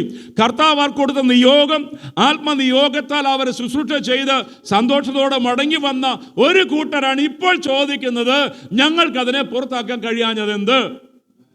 കഴിഞ്ഞ നാളുകളിൽ കർത്താവിൻ്റെ കൃപയാൽ, കർത്താവിൽ നിന്ന് പ്രാപിച്ച നിയോഗവും അധികാരം ഉപയോഗിച്ചിട്ട് കർത്താവിൻ്റെ നാമത്തിന് വേണ്ടി വൻകാര്യങ്ങളെ ചെയ്യുവാൻ നമുക്ക് കഴിഞ്ഞിട്ടുണ്ട് എന്നുള്ളത് ഓർത്ത് ദൈവത്തിന് സ്തോത്രം ചെയ്യുന്നു. എന്നാൽ ഇന്ന് രാത്രി ഈ വചനം കേൾക്കുമ്പോൾ നിങ്ങളുടെ ഹൃദയത്തിലൊരു തോന്നലുടെ, കർത്താവേ, കഴിഞ്ഞ നാളുകളിൽ ഞാൻ ചില രോഗികൾക്ക് വേണ്ടി പ്രാർത്ഥിച്ചപ്പോൾ ആ രോഗികൾ സൗഖ്യമായിട്ടുണ്ട്. കഴിഞ്ഞ നാളിൽ ചിലരോട് ദൈവത്തിൻ്റെ വചനം പങ്കുവെച്ചപ്പോൾ അവർ വീണ്ടും ജനനത്തിലേക്ക് നടത്തപ്പെട്ടിട്ടുണ്ട്. അവൻ കഴിഞ്ഞ നാളിൽ ഞാൻ ചില ഭവനങ്ങളിൽ കാലെടുത്ത് വെച്ചപ്പോൾ ആ ഭവനത്തിന് ആശ്വാസം വന്നിട്ടുണ്ട്. എന്നാൽ ഈ ദിവസങ്ങളിൽ എനിക്കതിന് കഴിയുന്നില്ല കർത്താവേ എന്ന് ചോദിച്ച കർത്താവ് പറയും, കുഞ്ഞെ, എൻ്റെ കഴിവിന്, എൻ്റെ പവറിന്, എൻ്റെ ശക്തിക്ക്, ആത്മാവിൻ്റെ പ്രവർത്തനത്തിന് ഒരു തടസ്സവും വന്നിട്ടില്ല. But the fault is with you. കുറവ് നമ്മുടെ പക്കത്തിലാണ്. ദൈവത്തിന് സ്തോത്രം. അധികാരത്തോടെ പറഞ്ഞു വിട്ടതാണ്. ദൈവത്തിന് സ്തോത്രം. അവർ കടന്നുപോയി. 12-ാമത്തെ വാക്യത്തിൽ മാനസാന്തരം പ്രസംഗിച്ചു. 13-ാമത്തെ വാക്യത്തിൽ ഭൂതങ്ങളെ പുറത്താക്കി രോഗശാന്തി വരുത്തി. 14-ാമത്തെ വാക്യം നമ്മളെങ്ങനെ വായിക്കുന്നേ? അവൻ്റെ പേർ പ്രസിദ്ധമായി. Praise the Lord. ഇന്ന് രാത്രി നിങ്ങൾക്ക് ഇഷ്ടപ്പെട്ടാലും ഇഷ്ടപ്പെട്ടില്ല, ഞാനൊരു കാര്യം പറയാം. എവിടെ യേശുവിൻ്റെ പേര് പ്രസിദ്ധമാകുന്നു അവിടെ ഇതൊക്കെ നടക്കും. ഇന്നത്തെ നമ്മുടെ വേദികളിലും സ്റ്റേജുകളിലും യേശുവിൻ്റെ പേരാണ് ഉയരുന്നത്. സെൽഫ് പ്രൊജക്ഷൻ, സംഘടനയുടെ മഹത്വം, വ്യക്തികളുടെ മഹത്വം, കുടുംബ മഹത്വം, അവരുടെ ചെയ്ത പ്രവൃത്തിയുള്ള മഹത്വം, ഇതൊക്കെയാണ് നടത്തപ്പെടുന്നത്, ഇതൊക്കെയാണ് പരസ്യമായി കേൾക്കുന്നത്. എന്നാൽ യേശുവിൻ്റെ നാമം എവിടെ ഉയരുന്നു അവിടെ അത്ഭുതങ്ങൾ നടക്കും. ഇന്ന് രാത്രി നമുക്ക് ഏണസ്റ്റായിട്ട് ആത്മാർത്ഥമായിട്ട് പ്രാർത്ഥിക്കുക, കർത്താവേ, ഞാൻ ദൈവത്തിൻ്റെ സന്നിധിയിൽ നിൽക്കുമ്പോൾ, തിരുവചനം നിൽക്കുമ്പോൾ, ഹല്ലേലൂയ, എൻ്റെ യേശുവിൻ്റെ നാമം ഉയരപ്പെടണം. Praise God. A message without Jesus Christ is not a gospel. പ്രസംഗങ്ങളുടെ പിതാവ് എന്നറിയപ്പെടുന്ന സ്പർജൻ പറഞ്ഞാണ്, message without Jesus Christ and his cross is not a gospel message. സുവിശേഷം പ്രസംഗിക്കുമ്പോൾ യേശുവായിരിക്കണം ഉയർത്തപ്പെടേണ്ടത്. യേശുവിനെ കൂടാതെ മറ്റെന്ത് ഉയർത്തിയാലും ഒരു ചുക്ക് സംഭവിക്കുകയില്ല. യേശുവിനെ എവിടെ ഉയർത്തുന്നുവോ അവിടെ ആത്മാക്കൾ വിടുവിക്കപ്പെടുവാനിടയായി തീരും. യേശുവിൻ്റെ നാമം പ്രസിദ്ധമായി. ദൈവത്തിന് സ്തോത്രം. എന്നാൽ അങ്ങനെയുള്ള ഒരു എക്സ്പീരിയൻസ് ഉള്ള ശിഷ്യന്മാർ ചില ദിവസങ്ങൾ കഴിഞ്ഞപ്പോൾ ഒരു ഭൂതഗ്രസ്തൻ അവിടെ മുമ്പിൽ വന്നപ്പോൾ അവർക്കതിനെ പുറത്താക്കുവാൻ കഴിഞ്ഞില്ല. ദൈവത്തിന് സ്തോത്രം. ചോദ്യം, കർത്താവേ, ഞങ്ങൾക്കതിനെ പുറത്താക്കാൻ കഴിയാഞ്ഞതെന്ത്? കർത്താവ് അവർക്ക് മറുപടി കൊടുത്തു. മത്തായിയുടെ സുവിശേഷം 17-ാം അധ്യായത്തിൻ്റെ 19-ാമത്തെ വാക്യം. ഇതേ ഭാഗം തന്നെ മറ്റ് 2 സുവിശേഷങ്ങളും, മത്തായിയുടെ സുവിശേഷത്തിലും ലൂക്കോസിൻ്റെ സുവിശേഷത്തിൽ ഇതേ സംഭവമുണ്ട്. മത്തായിയുടെ സുവിശേഷം 17-ാം അധ്യായത്തിൻ്റെ 19-20 വാക്യം വായിക്കാവോ? പിന്നെ ശിഷ്യന്മാർ സ്വകാര്യമായി യേശുവിന്റെ അടുക്കൽ വന്ന് ഞങ്ങൾക്കതിനെ പുറത്താക്കി കൂടാഞ്ഞത് എന്ത് എന്ന് ചോദിച്ചു. അവൻ അവരോട്, നിങ്ങളുടെ അല്പവിശ്വാസം നിമിത്തമത്രേ. ഒന്നാമത്തെ റീസൺ ശിഷ്യന്മാരോട് പറയുകയാണ്, എൻ്റെ പ്രിയ സഹോദരന്മാരെ, എൻ്റെ സ്നേഹിതന്മാരെ, നിങ്ങൾക്കതിന് കഴിയാതിരുന്നത് ഞാൻ നിങ്ങളുടെ മേൽ പകർന്ന ആത്മാവിൻ്റെ ശക്തി ചോർന്നു പോയിട്ടല്ല, നിങ്ങളുടെ അല്പവിശ്വാസം നിമിത്തമത്രേ. Little faith. വിശ്വാസം ഉണ്ടവർക്ക്, നമ്മിൽ പലരെയും പോലെയാണ് വിശ്വാസമുണ്ട്. എന്നാൽ അല്പവിശ്വാസമാണ്. പൂർണ്ണമായും ദൈവത്തിൻ്റെ മഹത്വത്തെയും ദൈവപ്രവൃത്തിയെയും ഗ്രഹിപ്പാനും ഉൾക്കൊള്ളുവാനും കഴിയുന്ന ഒരു തലത്തിലേക്ക് നമ്മുടെ ഹൃദയത്തിലെ വിശ്വാസം ഉയർന്നിട്ടില്ല. ഇന്ന് രാത്രി ഇവിടെ ഇരിക്കുന്ന എന്നെ കേൾക്കുന്ന ആർക്കെങ്കിലും ഈ നിലയിൽ കർത്താവിനെ പൂർണ്ണമായി മനസ്സിലാക്കാൻ കഴിഞ്ഞിട്ടുണ്ടെങ്കിൽ പ്രിയമുള്ള ഞാൻ പറയട്ടെ, എൻ്റെ കർത്താവ് സകലത്തിന് മതിയായ ദൈവമാണ്. അവന് കഴിയാത്ത ഒരു കാര്യവുമില്ല. അവൻ ഒന്നുമില്ല, അവന് സകലത്തിനെയും ഉള്ളതിനെ പോലെ വിളിച്ചു വരുത്തിയ ദൈവമാണ്. സകലവും അവൻ മുഖാന്തരവും അവനായിക്കൊണ്ട് ഉളവാക്കപ്പെട്ടുവെങ്കിൽ ഇന്ന് രാത്രി ഈ വചനം കേൾക്കുന്ന ചിലരുടെ ദൈവത്തിന്റെ ആത്മാവ് പറയുന്നത്, നിന്റെ ഹൃദയത്തിലെ സകല സംശയ വിചാരങ്ങളെ ദൂരെ കളഞ്ഞിട്ട് ഏത് മല പോലുള്ള പ്രശ്നമായിക്കൊള്ളട്ടെ, വിശ്വാസ വാക്കു പറ, yes it is possible. എന്റെ ദൈവത്താൽ സകലവും സാധ്യം. ദൈവത്തിന് സ്തോത്രം. ചില വർഷങ്ങൾക്ക് മുമ്പ് ഞങ്ങളുടെ മകൾ ഒരു രോഗിയായി. നിങ്ങൾ ഒരുപക്ഷെ നിങ്ങൾ ഇവിടെ ഇരിക്കുന്ന ചിലരും തീർച്ചയായിട്ടും മത്സ്യം പാസ്റ്ററൊക്കെ പ്രാർത്ഥിച്ചിട്ടുണ്ടാകും. ലോകമെമ്പാടുമുള്ള അനേക വിശുദ്ധന്മാർ അവൾക്ക് വേണ്ടി പ്രാർത്ഥിച്ചു. ഞങ്ങളറിയാത്ത ലോകത്തിൽ അവൾക്ക് വേണ്ടി പ്രാർത്ഥിക്കാത്ത ആരുമില്ല. അങ്ങനെ രോഗത്തിന് കുഞ്ഞടിമയെ +2 ഫൈനൽ എക്സാം തുടങ്ങിയ സമയത്ത് രോഗിയായി തീർന്നു. 1-2 സ്റ്റേജിൽ കടന്നുപോയി. ഒടുവിൽ സൽമാനിയ മെഡിക്കൽ കോളേജിൽ വെന്റിലേറ്ററിൽ കിടക്കുകയാണ്. 4 ദിവസം വെന്റിലേറ്ററിൽ കിടന്നു. ലോകത്തിൽ ആ രോഗം ആ നിലയിലെത്തിയ ഒരാൾ രക്ഷപ്പെട്ടിട്ടില്ല. ജെസ്സിക്ക് കുഞ്ഞിൻ്റെ അവസ്ഥ കാണുക കഴിഞ്ഞാൽ അവൾ ഒരിക്കലും അങ്ങോട്ട് വരാറില്ല. ഞാൻ എന്നും ജോലി കഴിഞ്ഞ് മടങ്ങി വീട്ടിൽ കയറുന്നതിന് മുമ്പ് ഹോസ്പിറ്റലിൽ പോയി മകളെ ദൂരെ ഒന്ന് കാണും. 4ാമത്തെ ദിവസം ആയപ്പോഴത്തേന് എല്ലാവരുടെയും പ്രതീക്ഷ നഷ്ടപ്പെട്ടു. അവിടെ ഭയങ്കര എല്ലാ സഭകളും പ്രാർത്ഥിച്ചു. എല്ലാ പെന്തക്കോസ്ത് സഭകളും ഒന്നിച്ചുകൂടി ഉപവാസം എടുത്ത് പ്രാർത്ഥിച്ചു. കത്തോലിക്ക പള്ളിയിൽ എല്ലാ ദിവസവും പേര് പറഞ്ഞ് പ്രാർത്ഥിച്ചു. അമ്പലങ്ങളിൽ അവളുടെ കൂട്ടുകാർ കൊണ്ടുപോയി നേർച്ച കഴിച്ചു. അറിയാവുന്നവരൊക്കെ പ്രാർത്ഥിച്ചു. ഞാൻ മകളെ നോക്കുന്ന സീനിയർ ഡോക്ടറുണ്ട്. അദ്ദേഹത്തിന് അസിസ്റ്റൻ്റ് ഒരു മലയാളിയാണ്, മുസ്ലിം വിശ്വാസിയാണ്. അദ്ദേഹത്തോട് ചോദിച്ചു, doctor what do you think, നിങ്ങളെന്തു പറയുന്നു? അദ്ദേഹം എന്നോട് പറഞ്ഞു, സാർ മെഡിക്കൽ സയൻസിന് ചെയ്യാൻ കഴിയുന്നതെല്ലാം ഞങ്ങൾ ചെയ്തിട്ടുണ്ട്. ഞാൻ ചോദിച്ചു, മോളെ വേറെ എങ്ങോട്ടെങ്കിലും ഷിഫ്റ്റ് ചെയ്യാനോ? ലോകത്തിലെവിടെ പോയാലും ഇതിനപ്പുറം വേറൊരു ട്രീറ്റ്മെൻറ്റ് ഇതിനില്ല. നിങ്ങൾ ഫ്രാൻസിൽ കൊണ്ടുപോയാലും ഇന്ത്യയിൽ കൊണ്ടുപോയാലും അമേരിക്ക കൊണ്ടുപോയാലും ഈ രോഗത്തിന് ഈ ചികിത്സ ഇപ്പോഴുള്ളൂ, അത് ഞങ്ങൾ കൊടുത്തിട്ടുണ്ട്. എന്നിട്ട് ആ മനുഷ്യനോട് ഒരു കാര്യം പറഞ്ഞൊരു കാര്യമുണ്ട്, പ്രൈസ് ഗോഡ്, നിങ്ങൾ പ്രാർത്ഥിക്കുന്നവരല്ലേ? ഒരു മുസ്ലിം സഹോദരനോട് പറയുക, ഡോക്ടർ പറയുക, നിങ്ങൾ പ്രാർത്ഥിക്കുന്നവരല്ലേ? രാത്രി വിളിച്ചു പറട്ടെ, എൻ്റെ കർത്താവ് എൻ്റെ കുഞ്ഞിനെ ജീവനോട് മടക്കി തന്നു. വളരെ അത്ഭുതമാണ്. അവളെ ഡിസ്ചാർജ് ചെയ്യാനായിട്ട് ചെല്ലുമ്പോൾ അവളുടെ മെയിൻ കൺസൾട്ടൻറ്റ് ഡോക്ടർ GCSലെ ഏറ്റവും പ്രഗത്ഭനായ ന്യൂറോ സർജനാണ്. ആ മനുഷ്യനോട് പറഞ്ഞു, she is already take her back home, പക്ഷേ she will take minimum 6 months to sit by her own. അവൾ തനിയെ എഴുന്നേറ്റിരിക്കണമെങ്കിൽ 6 മാസമാകുമെന്ന് പറഞ്ഞു. ആ സമയം എനിക്കറിയത്തില്ല, എൻ്റെ വായിൽ വന്ന്, no doctor, she will walk in 30 days. I don't really ഞാൻ എങ്ങനെ പറഞ്ഞു ഇനി, പക്ഷേ ഹൃദയത്തിൽ ആ സമയത്ത് ഒരു വിശ്വാസമുണ്ട്. ഞാൻ ആ മനുഷ്യർ പറഞ്ഞു, she will walk in 30 days. Praise God. പ്രിയമുള്ളവരെ, അവൾ വീൽ ചെയറിലാണ്. ആ സമയം ഞങ്ങളുടെ ചർച്ചിൽ ബൈബിൾ ക്ലാസ് നടക്കുകയാണ്. ഒരൊറ്റ ക്ലാസ് പോലും മിസ് ചെയ്തിട്ടില്ല. എല്ലാ ഡിസ്ചാർജ് വാങ്ങി വന്നതിൻ്റെ 3ാമത്തെ 4ാമത്തെ ദിവസം മുതൽ ബൈബിൾ ക്ലാസ് എടുക്കുമ്പോൾ എല്ലാ ദിവസവും എൻ്റെ കുഞ്ഞിനെ താങ്ങിയെടുത്ത് കാറിലിരുത്തും. കാറിൽ നിന്ന് പുറത്തിറങ്ങി 2 പേരോട് താങ്ങിയെടുത്ത് വീൽ ചെയറിലിരുത്തി സഭാ ഹാളിൽ കൊണ്ടുപോകും. 10 ദിവസം ബൈബിൾ ക്ലാസ് കഴിയുമ്പോൾ അവളുടെ ശരീരത്തിന് ആകമാനം മാറ്റം ഉണ്ടാക്കാൻ തുടങ്ങി. 30ാമത്തെ ദിവസം സഭയം കഴിഞ്ഞ് ഞങ്ങൾ പുറത്ത് വെറുതെ ഒരു നൈറ്റ് ഡ്രൈവിന് പോയി. ഒരു മാക്ക് കയറി ഒരു ജ്യൂസ് ഐസ്ക്രീം എടുത്ത് കഴിച്ചിട്ട് പുറത്ത് അവളെ പിടിച്ചിറക്കിട്ട് ഞാൻ വിളിച്ചു, മോളെ നിനക്ക് നടക്കാമോ? അപ്പോൾ അവൾ ചോദിച്ചു, ശരിയോപ്പാ നടക്കാം. ഞാൻ അവളുടെ കയ്യിൽ പിടിച്ചു. എനിക്കൊന്ന് മോനാണോ ജെസ്സിയാണോ മറ്റേ കയ്യിലും പിടിച്ചു. She started walking. On the 30th day she started walking.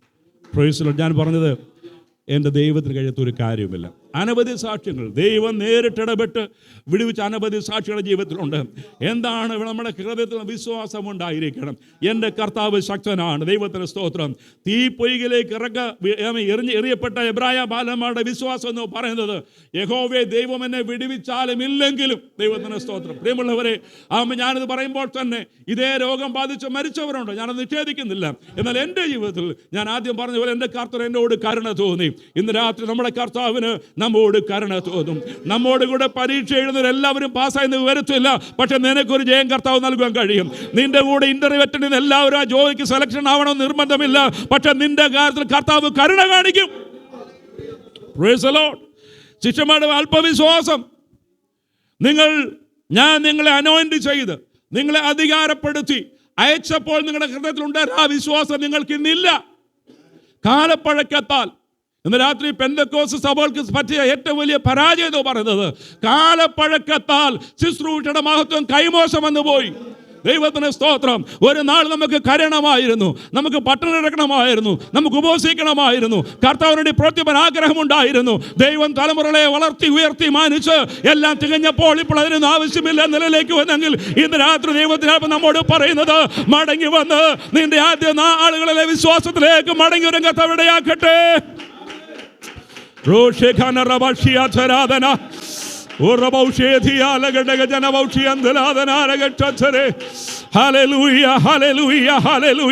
ഇന്ന് രാത്രി നാം പ്രാർത്ഥിക്കട്ടെ, കർത്താവേ എന്റെ അവിശ്വാസത്തെ അതിജീവിപ്പാനുള്ള കൃപ നൽകണമേ.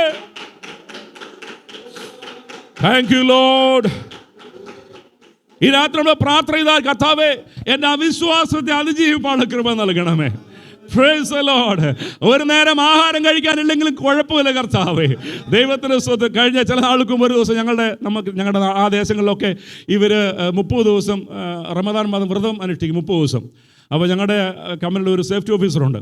അവന് ഒരു 5-6 ദിവസമായപ്പോൾ ഒരു സ്വിച്ചിക്ക് ഓടി വന്നിട്ട് ഞങ്ങളുടെ അവിടെ എന്തോ ഒരു ചെറിയ പേഷ്യൻ്റ് ആകെപ്പാടെ അങ്ങ് ദേഷ്യപ്പെട്ട് ഭയങ്കര ബോളായിട്ട് വേർത്ത് കൂടിച്ചുകൊണ്ട്, Jacob you know I am fasting, ഇവിടെ അത്രയും പ്രശ്നം ഉണ്ടാക്കി. ഞാൻ പറഞ്ഞു, എത്ര ദിവസമായി ഫാസ്റ്റിംഗ് ആയിട്ട്? Today is 4th day, Ramadan 4th day. ഞാൻ പറഞ്ഞു, എത്ര ദിവസമുണ്ട്? 30 ദിവസം. എത്ര നേരം ആഹാരം പിടിഞ്ഞിരിക്കും? No, after sunset we can eat. നമുക്കറിയാം. ഞാൻ പറഞ്ഞു, it's not a new thing for me. We used to fast 40 days even without food or water.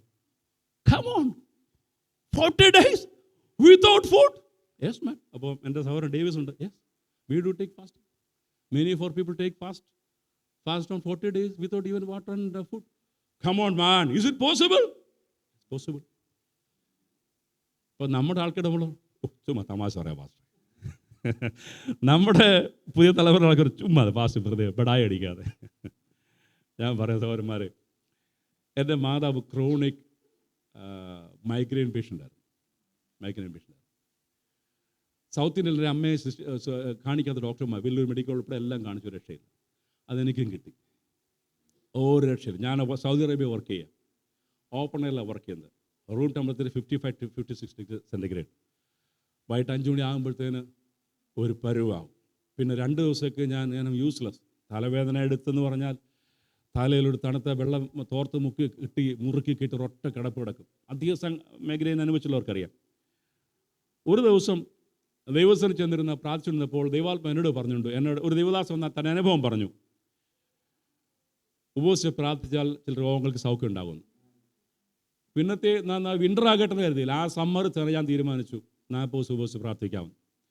Saudi അറേബ്യയിൽ 55 ഡിഗ്രി സെൻറ്റിഗ്രേഡ് ടെമ്പറേച്ചറിൽ പകൽ മുഴുവൻ ജോലി ചെയ്യുന്ന ഞാൻ വെള്ളം കുടിച്ചു കേട്ടോ. വെള്ളം കുടിച്ചു, ആഹാരം എടുക്കാൻ 40 ദിവസം ഉപവസിച്ച് പ്രാർത്ഥിച്ച് കൃപയാൽ ഇപ്പോൾ വർഷം 30 ഇതുവരെ ആ രോഗം എനിക്കുണ്ടായിട്ടില്ല. Price the Lord. എത്ര മാറാത്ത രോഗമാണെങ്കിലും ആമേൻ, കർത്താവ് നമ്മുടെ കരുണ തോന്നിയാൽ, നാം സമർപ്പിച്ച് പ്രാർത്ഥിച്ചാൽ, വിശ്വാസത്തോടെ പ്രാർത്ഥിച്ചാൽ അവൻ നമ്മെ സൗഖ്യമാക്കും. ഇന്ന് രാത്രി വചനം ഏറ്റെടുത്ത് പ്രാർത്ഥിക്കാമോ? നമ്മുടെ ശരീരത്തിൽ നാളുകളായി വർഷങ്ങളായി നമ്മെ അലോസരപ്പെടുന്ന ചില രോഗാത്മാക്കളെ ഇന്ന് രാത്രി യേശുവിൻ്റെ നാമത്തിൽ അവൻ സൗഖ്യമാക്കുമെന്നൊക്കെ വേണം. ദൈവാത്മാവിന്റെ ശക്തിയോടെ വ്യാപരിക്കുന്നുണ്ട്. ദൈവത്തിന് സ്തോത്രം. ആമേ. കർത്താവേ, എൻ്റെ അല്പവിശ്വാസം ക്ഷമിക്കണമേ, എൻ്റെ വിശ്വാസന കുറവുകളെ ക്ഷമിക്കണമേ എന്ന് കരഞ്ഞ് പ്രാർത്ഥിക്കുന്നെങ്കിൽ ദൈവത്തിന് ആത്മാവിനെ പ്രവർത്തിപ്പാൻ കഴിയാത്ത ഒരു വിഷയവുമില്ല.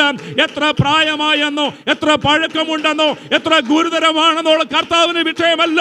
ക്ഷണത്തിൽ സൗഖ്യമാക്കുന്നവനാണ് അവൻ. Thank you Jesus. അല്പവിശ്വാസ നിമിത്തം അത്രേ നിങ്ങൾക്കതിനെ പുറത്താക്കാൻ കഴിയാതെ. രണ്ടാമത്തെ കാര്യം 9-ാമത്തെ അധ്യായത്തിൻ്റെ 33-ാമത്തെ വാക്യം ഒന്ന് വായിച്ച്. 33-34 മർക്കോസ് 9:33-34 ഇങ്ങനെയാണ്. അവൻ കബർന്നഹൂമിൽ വന്ന് വീട്ടിലിരിക്കുമ്പോൾ നിങ്ങൾ വഴിയിൽ വെച്ച് വാദിച്ചെന്തെന്ന് ചോദിച്ചു. ഇവർക്കറിയേണ്ട എന്താണ്? ഞങ്ങൾക്ക് എന്തുകൊണ്ട് ആ ഭൂതത്തെ പുറത്താക്കാൻ കഴിഞ്ഞില്ല. കർത്താവ് വഴിയിൽ വെച്ച് അവരോട് ചോദിച്ചു, വീട്ടിൽ ചെന്ന് ചോദിച്ചു, നിങ്ങൾ തമ്മിൽ തർക്കിക്കുന്നുണ്ടല്ലോ വഴി വെച്ച്, എന്തായിരുന്നു കുശുകുശത്തത്? കർത്താവ് മുമ്പ് നടക്കും, ശിഷ്യന്മാർ പുറടക്കും, അങ്ങോട്ടും ഇങ്ങോട്ടും തട്ടും മുട്ടും കുശുകുശുപ്പായിട്ട്. കർത്താവ് വെച്ച് എന്താ നിങ്ങൾ സംസാരിച്ചേ? അപ്പോൾ ഈ ശിഷ്യന്മാർ പാവങ്ങളാവട്ടെ, നമ്മുടെ കൂട്ട് സമർത്ഥന്മാരൊന്നുമല്ല. അവരുള്ള കാര്യങ്ങൾ പറഞ്ഞു അല്ലേ. ഞങ്ങളുടെ കൂട്ടത്തിൽ ആ വഴിയിൽ വെച്ച് വാദിച്ചുകൊണ്ട് അവർ മിണ്ടാതിരി കർത്താവ് പറഞ്ഞു. കർത്താവ് അവരെ വിളിച്ചിട്ട് പറഞ്ഞു, അവരുടെ പ്രശ്നം എന്താ അറിയോ? ഞങ്ങളുടെ കൂട്ടത്തിൽ ആരാണ് വലിയവൻ? ദൈവസഭകളിൽ ഭൂതം പുറത്താക്കുന്ന കാര്യം എന്നറിയോ? ഒരു വലിയ പ്രശ്നമാണ്. ആരാണ് കേമൻ? ആരാണ് വലിയവൻ? ഞാൻ പലപ്പോഴും സരസമായിട്ടാണെങ്കിലും ഒരു കാര്യം, എൻ്റെ ഒരു സ്നേഹിതൻ, എൻ്റെ കൂടെ ജോലി സഹോദരൻ, അദ്ദേഹം ഒരിക്കൽ നാട്ടിൽ അവധിക്ക് പോണ സഭയിൽ ഉപവാസപ്രാണ് 21 ഉപവാസപ്രാണ് നടക്കാം. അപ്പോൾ നമ്മുടെ നാട്ടിൽ ഉപവാസ സ്പെഷ്യലിസ്റ്റുകളൊക്കെ ഉണ്ടല്ലോ. അപ്പോൾ അവരൊക്കെ ഇങ്ങനെ സ്റ്റേജ് നിരന്നിരിക്കുകയാണ്. ഒരു യൗവനക്കാരി ആദ്യമായിട്ട് ആരാധനയ്ക്ക് വന്ന അവർ ആരോ പറഞ്ഞു ഉപവാസപ്രാർത്ഥനക്കാണ്, രോഗസൗഖ്യം വന്നു. ആരാധന ഇങ്ങനെ അങ്ങോട്ട് പ്രോഗ്രസ് ചെയ്യണം. ഈ സ്ത്രീ മുമ്പോട്ട് വന്ന് അങ്ങ് മുടി അഴിച്ചിട്ട് എങ്ങനെ അവരിലുള്ള ആത്മാവിൻ്റെ എല്ലാ കോപ്രായങ്ങളും കാണിക്കാൻ തുടങ്ങി. അപ്പോൾ ഈ ഇരിക്കുന്ന പലരും സ്പെഷ്യലിസ്റ്റുകളാണ്. ഞാൻ എന്തൊക്കെ സ്പെഷ്യലിസ്റ്റ് പറയുന്നത്? സ്പെഷ്യലിസ്റ്റുകളാണ്. ഇവരാരും എഴുന്നേൽക്കുന്നില്ല. അപ്പം ഞാൻ ഭാവന കാണുക കേട്ടോ, ഇരിക്കുന്നവരുടെ ധാരണ അവൻ എഴുന്നേൽക്കട്ടെ, അവൻ കൈവച്ച് പ്രാർത്ഥിക്കട്ടെ, ഭൂതം പോകാതിരിക്കട്ടെ, ഞാൻ എഴുന്ന് കൈവെക്കുമ്പോൾ ഭൂതം പോട്ടെ ആണ് ചിന്താഗതി. നിങ്ങളൊന്നും അങ്ങനെ ചിന്തിക്കല്ലോ, നിങ്ങളൊക്കെ നല്ല. ഇവർ 10-15 പേര് മാറി മാറി അവസാനം കൈവച്ചു. ഈ കൈവച്ചവർക്കെല്ലാം അവൾ ശരിക്കും കൊടുക്കുകയും ചെയ്തു. അവസാനം മീറ്റിംഗ് നടന്ന ദേവദാസന്മാർ കഷായിക്കുമല്ലോ, അവർ സങ്കടത്തിലാവും. അവർ ആ ദിവസം ഒരു പരുവത്തിൽ, ഒരു നമുക്ക് രീതി ഉണ്ടല്ലോ, how to settle the things, stage settle ചെയ്യുന്നൊരു പരിപാടി. അദ്ദേഹം ഒരു പരുവത്തിൽ നമുക്ക് തുടർന്ന് നാളെ രാവിലെ വീണ്ടും പ്രാർത്ഥന ആരംഭിക്കും. ഇന്നത്തെ പ്രാർത്ഥനയുടെ അവസാനിപ്പിക്കുന്ന ആശ്രമം പറഞ്ഞ് നിർത്തി. ഒരമ്മച്ചി, പ്രായമുള്ളൊരമ്മച്ചി, ഏറ്റവും പുറകെ എൻ്റെ വരിയിരിക്കുന്ന പോലെ അമ്മച്ചി അവിടെ പുറകെതിരിക്കുക. പുള്ളിക്കാരിതെല്ലാം കണ്ടുകൊണ്ടിരിക്കുക. അമ്മച്ചി 10-50 വർഷമായിട്ട് കർത്താവിനെ ചെയ്തൊരു പ്രായമുള്ള അമ്മച്ചിയാണ്, നല്ല ഭക്തരമ്മച്ചിയാണ്. അമ്മച്ചി വെതിക്ക് അവിടെ എഴുന്നേറ്റ് ഇങ്ങോട്ട് വന്ന് ഇവിടെ നോക്കി, പിശാചേ റീപൊടി, വെട്ടിയിട്ട പോലെ അങ്ങ് വീണു. ഒരു ശല്യം ഉണ്ടാക്കിയില്ല. അവൾ സുബോധമുള്ളവളായിട്ട് അവിടെ ഇരുന്നു, സൗഖ്യം പ്രാപിച്ച് മടങ്ങിപ്പോയി. Price the Lord. ഞാൻ എന്തിനത് തമാശയായിട്ട് പറഞ്ഞെങ്കിലും നമ്മൾ ഇന്ന് അനുഭവിക്കുന്ന ഏറ്റവും വലിയ പ്രശ്നം ഇതാ. നമ്മുടെ കൂടുതൽ ആരാണ് വലിയവൻ? ആമേൻ. ആരാണ് കർത്താവിനെ എടുത്ത് മലർത്തി ഇരിക്കുന്നത്? അല്ലേ? അതൊക്കെ വരുന്നുണ്ട് പുറകിൽ. കർത്താവ് പറഞ്ഞു, യോഹന്നാൻ്റെ സുവിശേഷം നമുക്കറിയാമല്ലോ. യോഹന്നാൻ്റെ സുവിശേഷത്തിൽ കർത്താവ് പറഞ്ഞത് 13-ാം അധ്യായത്തിൻ്റെ 13-ാം അധ്യായം, നമ്മുടെ മനോഭാവം യേശു ക്രിസ്തുവിലുള്ള ഭാവം നിങ്ങളിൽ ഉണ്ടായിരിക്കട്ടെ. 13 ഒന്ന് വായിക്കും, 13-ന്റെ 3 ഒന്ന് വായിക്കും, 3-4 പോലെ വായിച്ചാട്ടെ. പിതാവ് സകലവും തന്റെ കയ്യിൽ തന്നിരിക്കുന്നുവെന്നും, അതൊന്നും ശ്രദ്ധിക്കണം, പിതാവ് സകലതും തന്റെ പക്കൽ തന്നിരിക്കുന്നുവെന്നും, താൻ ദൈവത്തിന്റെ അടുക്കൽ നിന്ന് വന്ന് ദൈവത്തിന്റെ അടുക്കൽ പോകുന്നുവെന്നും യേശു അറിഞ്ഞിരിക്കെ, ദൈവത്തിന്റെ അടുക്കൽ നിന്ന് വന്ന് ദൈവത്തിന്റെ അടുക്കലേക്ക് പോകുന്നു എന്ന് സാക്ഷ്യം പറയുവാൻ പ്രാഗൽഭ്യമുള്ളവർ ഒറ്റ മനുഷ്യനും ഈ ഭൂമിയിൽ ജീവിച്ചിട്ടില്ല, എൻ്റെ വാഴ്ത്തപ്പെട്ട കർത്താവ് ഒഴികെ. ആ കർത്താവ് അത്താഴത്തിൽ നിന്ന് എഴുന്നേറ്റ് വസ്ത്രം ഊരി വെച്ച് ഒരു തുവർത്തെടുത്ത് അരയിൽ ചുറ്റി. മതി സൗകര്യം, നിങ്ങൾക്കെല്ലാം പറഞ്ഞാൽ അറിയാവുന്നവരാണല്ലോ. ആമേ, സകലത്തെ ഉളവാക്കിയ, ഒരു വാക്കിനാൽ സകലത്തെ വിളിച്ചു വരുത്തിയ എൻ്റെ വാഴ്ത്തപ്പെട്ട കർത്താവ്, സ്വർഗത്തിലെ പിതാവിൻ്റെ ഹിതമൊക്കെ നിവർത്തിപ്പാൻ ഈ ഭൂമിയിലേക്ക് അയക്കപ്പെട്ടവൻ, മുഴുവൻ മാനവജാതിയുടെ രക്ഷയ്ക്ക് ഹേതുവായി തീർന്നവൻ, ആമേ, ശിഷ്യന്മാർക്ക് വലിയ മെസ്സേജ് കൊടുക്കുകയാണ്. അവൻ പറഞ്ഞു, ഞാൻ സ്വർഗത്തിലെ പിതാവെങ്കിൽ നിന്ന് വന്നു, ഞാൻ എൻ്റെ പിതാവിലേക്ക് മടങ്ങിപ്പോകുന്നു എന്ന് താൻ അറിഞ്ഞിരിക്കെ, അത്താഴത്തിന് മുമ്പ് എഴുന്നേറ്റ് അരയിൽ തോർത്ത് ചുറ്റി ഈ ശിഷ്യന്മാരുടെ കാല് കഴുകി. ഇന്ന് രാത്രി പ്രിയമുള്ളവരെ, ക്രിസ്തീയ വിശ്വാസത്തിൻ്റെ ഏറ്റവും ആധാരമായിരിക്കുന്ന കാര്യമാണ് ആ ഒരുവനേക്കാൾ മറ്റവൻ ശ്രേഷ്ഠൻ എണ്ണിക്കൊള്ളട്ടെ. ഇന്ന് രാത്രി നമ്മുടെ നടുവിൽ വലിയവരാരുമില്ല. സെൻട്രൽ പാസ്റ്റർമാരായിക്കൊള്ളട്ടെ, സൂപ്പറണ്ടർമാരായിക്കോട്ടെ, ഓവർസർ ആയിക്കൊള്ളട്ടെ, അവരൊക്കെ ദൈവോര സ്ഥാനത്ത് വെച്ചിരിക്കുകയാണ്. അവിടെ ഇരിക്കട്ടെ, അവരാരും വലിയവരല്ല. നമ്മുടെ വലിയ നമ്മുടെ കർത്താവ് മാത്രമാണ് എന്ന് ദൈവസഭയ്ക്കകത്ത് ദൈവദാസന്മാരുടെ ഉള്ളിൽ ഈ ചിന്ത ഉണ്ടാകുന്നു. അന്ന് നമ്മുടെ ദൈവസഭയിൽ ഭൂതങ്ങൾ പുറത്തു പോകാനിടയായി തീരും. Price the Lord. കർത്താവ് പറയണേ, നിങ്ങൾ എന്നെ നോക്ക്, പ്രശംസിപ്പാൻ വല്ലതുമുണ്ടെങ്കിൽ എന്നോളം പ്രശംസിപ്പാൻ ആർക്ക് കഴിയും? എന്നാൽ ഞാൻ എൻ്റെ അരയിൽ തോർത്തെടുത്ത് നിങ്ങളുടെ കാല് കഴുകുന്നുവെങ്കിൽ, ആമേ, വേഷത്തിൽ തന്നെത്താൻ താഴ്ത്തി, വേഷത്തിൽ മനുഷ്യനായി മരണത്തോളം, ക്രൂസിലെ മരണത്തോളം താഴ്ച ഭവിച്ചവർ എൻ്റെ കർത്താവിനേക്കാൾ വലിയവനായി ആരും നമ്മുടെ നടുവിലില്ല. പ്രിയമുള്ളവരെ, ഇന്ന് രാത്രി ജീവിതത്തിലെ ഏതെങ്കിലും സന്ദർഭങ്ങളിൽ എൻ്റെ കൈയാൽ, നമ്മുടെ കൈയാൽ ഒരു നല്ല കാര്യം നടന്നെങ്കിൽ അതിൽ പുകഴരുത്. കർത്താവേ, അവൻ ശിഷ്യന്മാരോട് പറഞ്ഞത്, ഞങ്ങൾ അപ്രയോജന ഭൃത്യന്മാരെന്നേ പറയാവൂ. ദൈവത്തിന് സ്തോത്രം. ഭൂതങ്ങൾ നിങ്ങൾക്ക് കീഴടങ്ങുന്നതിലല്ല, നിങ്ങളുടെ പേർ സ്വർഗത്തിൽ എഴുതിയിരിക്കുന്നത് അത്രേ സന്തോഷിപ്പീൻ. ഇന്ന് രാത്രി ഞാൻ വിളിച്ചു പറയട്ടെ, നമുക്ക് സന്തോഷിപ്പാനും പുകഴുവാനും ഒരൊറ്റ കാര്യമുള്ളൂ, എൻ്റെ കർത്താവിനെ രക്ഷിച്ചു. Price the Lord. ആരാണ് നിങ്ങളുടെ വലിയവൻ? പരസ്പരം പഴിചാരി നീ അങ്ങനെയുള്ളവനാണ്, നീ ഇങ്ങനെയുള്ളവനാണെന്ന് പറഞ്ഞ് കുറ്റം പറഞ്ഞ് കുറവും പറഞ്ഞ് അപശ്രുതിയും പറഞ്ഞ് അപവാദവും പറഞ്ഞ് നടക്കുമ്പോൾ ഒരുമിച്ച് വന്ന് തിരുമേശിൽ പങ്കുകൊള്ളുന്ന പ്രിയമുള്ളവരെ, നാം വെളിപ്പെടുത്തുന്നത് ക്രിസ്തുവിന്റെ സ്നേഹത്തെയല്ല, നാം വെളിപ്പെടുത്തുന്നത് ഈ ലോകത്തിലെ പ്രഭുവിന്റെ സ്നേഹത്തെയാണ്. ഇന്ന് രാത്രി ആമേൻ ദൈവത്തിൽ നമ്മെ തന്നെ ഏൽപ്പിച്ചു കൊടുക്കാൻ. മർക്കോസ് 9-ാം അധ്യായത്തിൻ്റെ 38-ാമത്തെ വാക്യം. വേറൊരു കാരണം ഞാൻ തിരുവചനം വായിച്ചപ്പോൾ ദൈവാത്മാവിൽ ഞാൻ മനസ്സിലാക്കിയ കാര്യം: 1 നിങ്ങളുടെ അല്പവിശ്വാസം, 2 വലിയവനാരെന്നുള്ള തർക്കം, 3 9:38. യോഹന്നാൻ അവനോട്, ഗുരു, ഒരുവൻ നിന്റെ നാമത്തിൽ ഭൂതങ്ങളെ പുറത്താക്കുന്നത് ഞങ്ങൾ കണ്ടു. അവൻ നമ്മെ അനുഗമിക്കാകിയാൽ ഞങ്ങൾ അവനെ നിരോധിച്ചു എന്ന് പറഞ്ഞു.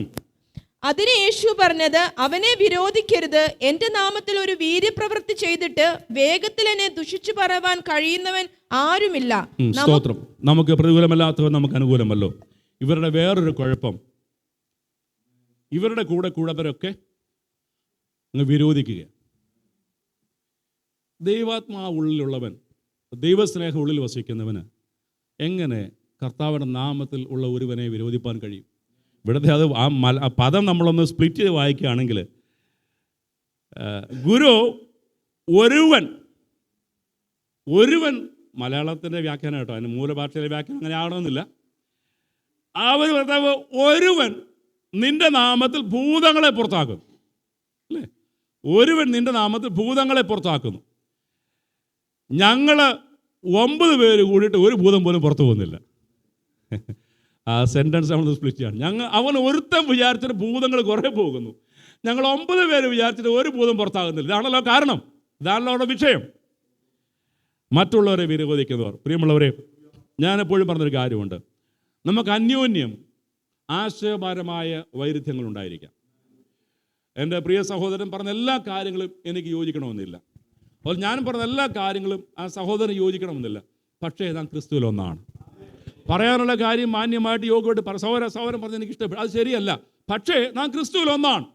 അതിൻ്റെ പേരിൽ നാളെ നിന്നെ കാണുമ്പോൾ ഞാൻ മുഖം കറുപ്പിക്കുക, എന്നെ കാണുമ്പോൾ ഞാൻ കഴുത്തി വിരിച്ച് നടക്കുക, നോ നോ നോ, അതൊന്നും അത് നമുക്ക് യോഗ്യമല്ല.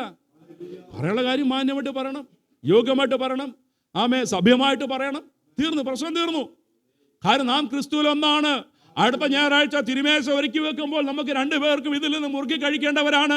ആ ഒരു ചിന്ത നമ്മെ ഭരിക്കണം. നാം മറ്റുള്ളവരെ വിരോധിക്കുന്നവരും മറ്റുള്ളവരോട് കയ്പായിരിക്കുന്നവരും മറ്റുള്ളവരെ അകറ്റി നിർത്തുന്നവരുമാകുവാൻ പാടില്ല. പ്രിയമുള്ളവരെ, പ്രൈസ് ദി ലോർഡ്. ഇവിടെ ഞാൻ അസംബ്ലീസ് ഓഫ് ഗോഡ് മലയാള ഡിസ്ട്രിക്റ്റിൻ്റെ ഒരു ഓർഡിനറി മിനിസ്റ്ററാണ്. എന്നെ സ്നാനപ്പെടുത്തി IPCയിലെ പാസ്റ്ററാണ്. ഞാൻ 4-5 വർഷം വളർന്നതും പ്രവർത്തിച്ചതും ബോംബെയിലെ IPC ചർച്ചിലാണ്. സൗദി അറേബ്യയിൽ ഒരു PC ഇല്ലായിരുന്നു, ദൈവമക്കൾ മാത്രം ഉണ്ടായിരുന്നുള്ളൂ അന്നത്തെ കാലത്ത്. ഇപ്പോഴാണ് അവിടെ PC ഇംഗ്ലീഷൊക്കെ വന്നത്. അന്ന് അവിടെ ഒരു PC ഇല്ലായിരുന്നു, ഒരു നേതാവും വരത്തില്ലായിരുന്നു.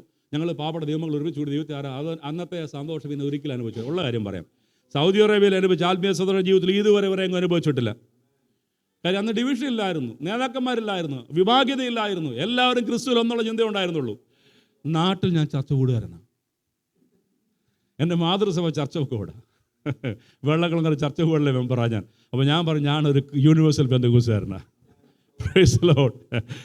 ചിലർക്ക് ആ ഒരു സ്പിരിറ്റ് ഉണ്ട്. ആമേൻ. ചിലർക്ക് ആ ഒരു സ്പിരിറ്റ് ഉണ്ട്. ചാരോങ്കാർ അവർ മാത്രമേ കൂടത്തുള്ളൂ, IPCക്കാരുടെ കൂടത്തുള്ളൂ, ചർച്ച കൂടുകാരെ കൂടത്തുള്ളൂ. ഞങ്ങളുടെ വേറെ ഏജ് ചർച്ച കൃപയാൽ 47 വർഷമായി സ്ഥാപിതമായിട്ട് ഞങ്ങളുടെ സീനിയർ പാസ്റ്റർ PM ജോയി കഴിഞ്ഞ് 47 വർഷമായിട്ട് അദ്ദേഹമാണ് സഭ സ്ഥാപിച്ചു. ഇന്നും അദ്ദേഹമാണ് 79ാമത്തെ വയസ്സിൽ സീനിയർ ശുശ്രൂഷകൻ. അവിടെ ഏജിക്കാർ മാത്രമല്ല, IPCക്കാരുണ്ട്, ശാരംകാരുണ്ട്, ചർച്ച കൂടുകാരുണ്ട്, ഇൻഡിപെൻഡൻ്റുകാരുണ്ട്, എല്ലാ സഭക്കാരുമുണ്ട്. ഇതുവരെ ഈ നിമിഷം വരെ ഞങ്ങൾ അന്യോന്യം വിഭാഗീയതാണ് ചിന്ത ഞങ്ങൾക്ക് വന്നിട്ടില്ല. ദൈവത്തിന് സ്തോത്രം. ആമേൻ. നമ്മൾ സ്വർഗത്തിൽ ചെല്ലുമ്പോൾ നമുക്ക് പ്രത്യേകം താലൂക്കുണ്ടോ? IPCക്കാർക്ക് താലൂക്കുണ്ടോ? ശാരംകാർക്ക് ഡിസ്ട്രിക്റ്റ് ഉണ്ടോ? ഒന്നുമില്ല. കർത്താവ് ഉൾപ്രാവണം വരെ കർത്താവിൻ്റെ കാഹളം ധ്വനിക്കുന്നവരെ ഞാനും വത്സം പാർസം തമ്മിൽ കണ്ടാൻ മിണ്ടത്തില്ല. പിന്നെ അങ്ങനെ മിണ്ടാറുന്ന എടുക്കപ്പെടും എന്നുള്ള രണ്ടാമത്തെ ചോദ്യം. ഇനി അഥവാ എടുക്കപ്പെട്ടാൽ കർത്താവ് പറയാണ്, ജേക്കബേ നീ ഒരു കാര്യം ചെയ്യ്, നീ ആ വലത്തെ മൂലയ്ക്ക് രണ്ടാമത്തെ ഇവിടെ നിനക്കാം. ഓക്കെ കർത്താവേ. അയൽവാസി ആരാ? അത് പാസ്റ്റർ വത്സൻ. വേണ്ട കർത്താവേ, ഞങ്ങൾ ഭൂമിയിലായിരുന്നപ്പോഴോ പുള്ളിയുമായിട്ട് എനിക്ക് വലിയ ബുദ്ധിമുട്ടാണ്, ഇവിടെയെങ്കിലും സ്വസ്ഥമായിട്ട് പറയാൻ പറ്റുമോ? വർഷങ്ങളായിട്ട് ഇങ്ങനെ കൊണ്ട് നടക്കുക അല്ലേ? ദൈവത്തിന് സ്തോത്രം. Price the Lord. തമാശയായിട്ട് പറഞ്ഞല്ലേ കേട്ടോ. ഇന്ന് രാത്രി ദൈവത്തിൽ ഇരിക്കുമ്പോൾ ഒന്ന് ചിന്തിക്കണം, കർത്താവേ, ദൈവമക്കളെ, നമ്മൾ ഈ ഭൂമി വിട്ടു പോകുമ്പോൾ എൻ്റെ വലിയൊരു ആഗ്രഹം, എൻ്റെ ഒരു പ്രാർത്ഥനയാണ്, ദൈവമേ ഞാൻ ഈ ഭൂമി വിട്ടു പോകും, എൻ്റെ കർത്താവിനെ വിളിക്കുമ്പോൾ ആരോടും പകയുണ്ടായിരിക്കാൻ പാടില്ല ഹൃദയത്തിൽ. Price the Lord.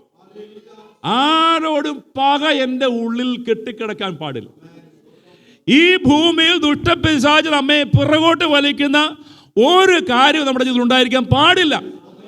ലോകം അവകാശം പറഞ്ഞ ഒന്നും നമ്മുടെ ഉള്ളിൽ കാണാൻ പാടില്ല. ദൈവത്തിന് സ്തോത്രം. ഒരു ദൈവദാസൻ പണ്ടൊരിക്കൽ പറഞ്ഞ, സൗദി അറേബ്യ വെച്ച് പറഞ്ഞൊരു കാര്യം ഞാൻ ഓർക്കുന്നു. അദ്ദേഹം പറയുകയാണ്, ഒരു ദൈവ പൈതൽ, അതിൻ്റെ പ്രാക്ടിക്കൽ സൈഡ് എനിക്കറിയത്തില്ല കേട്ടോ, നിങ്ങൾ അതിനെ എടുക്കരുത്. പക്ഷെ അദ്ദേഹം പറഞ്ഞത്, ഒരു ദൈവ പൈതൽ കർത്താവിന് കാഹളം ധരിക്കുമ്പോൾ അവൻ്റെ ക്രെഡിറ്റ് കാർഡിൽ ബാലൻസ് ഉണ്ടാകാൻ പാടില്ല, ക്ലിയർ ആയിരിക്കണം പറഞ്ഞത്.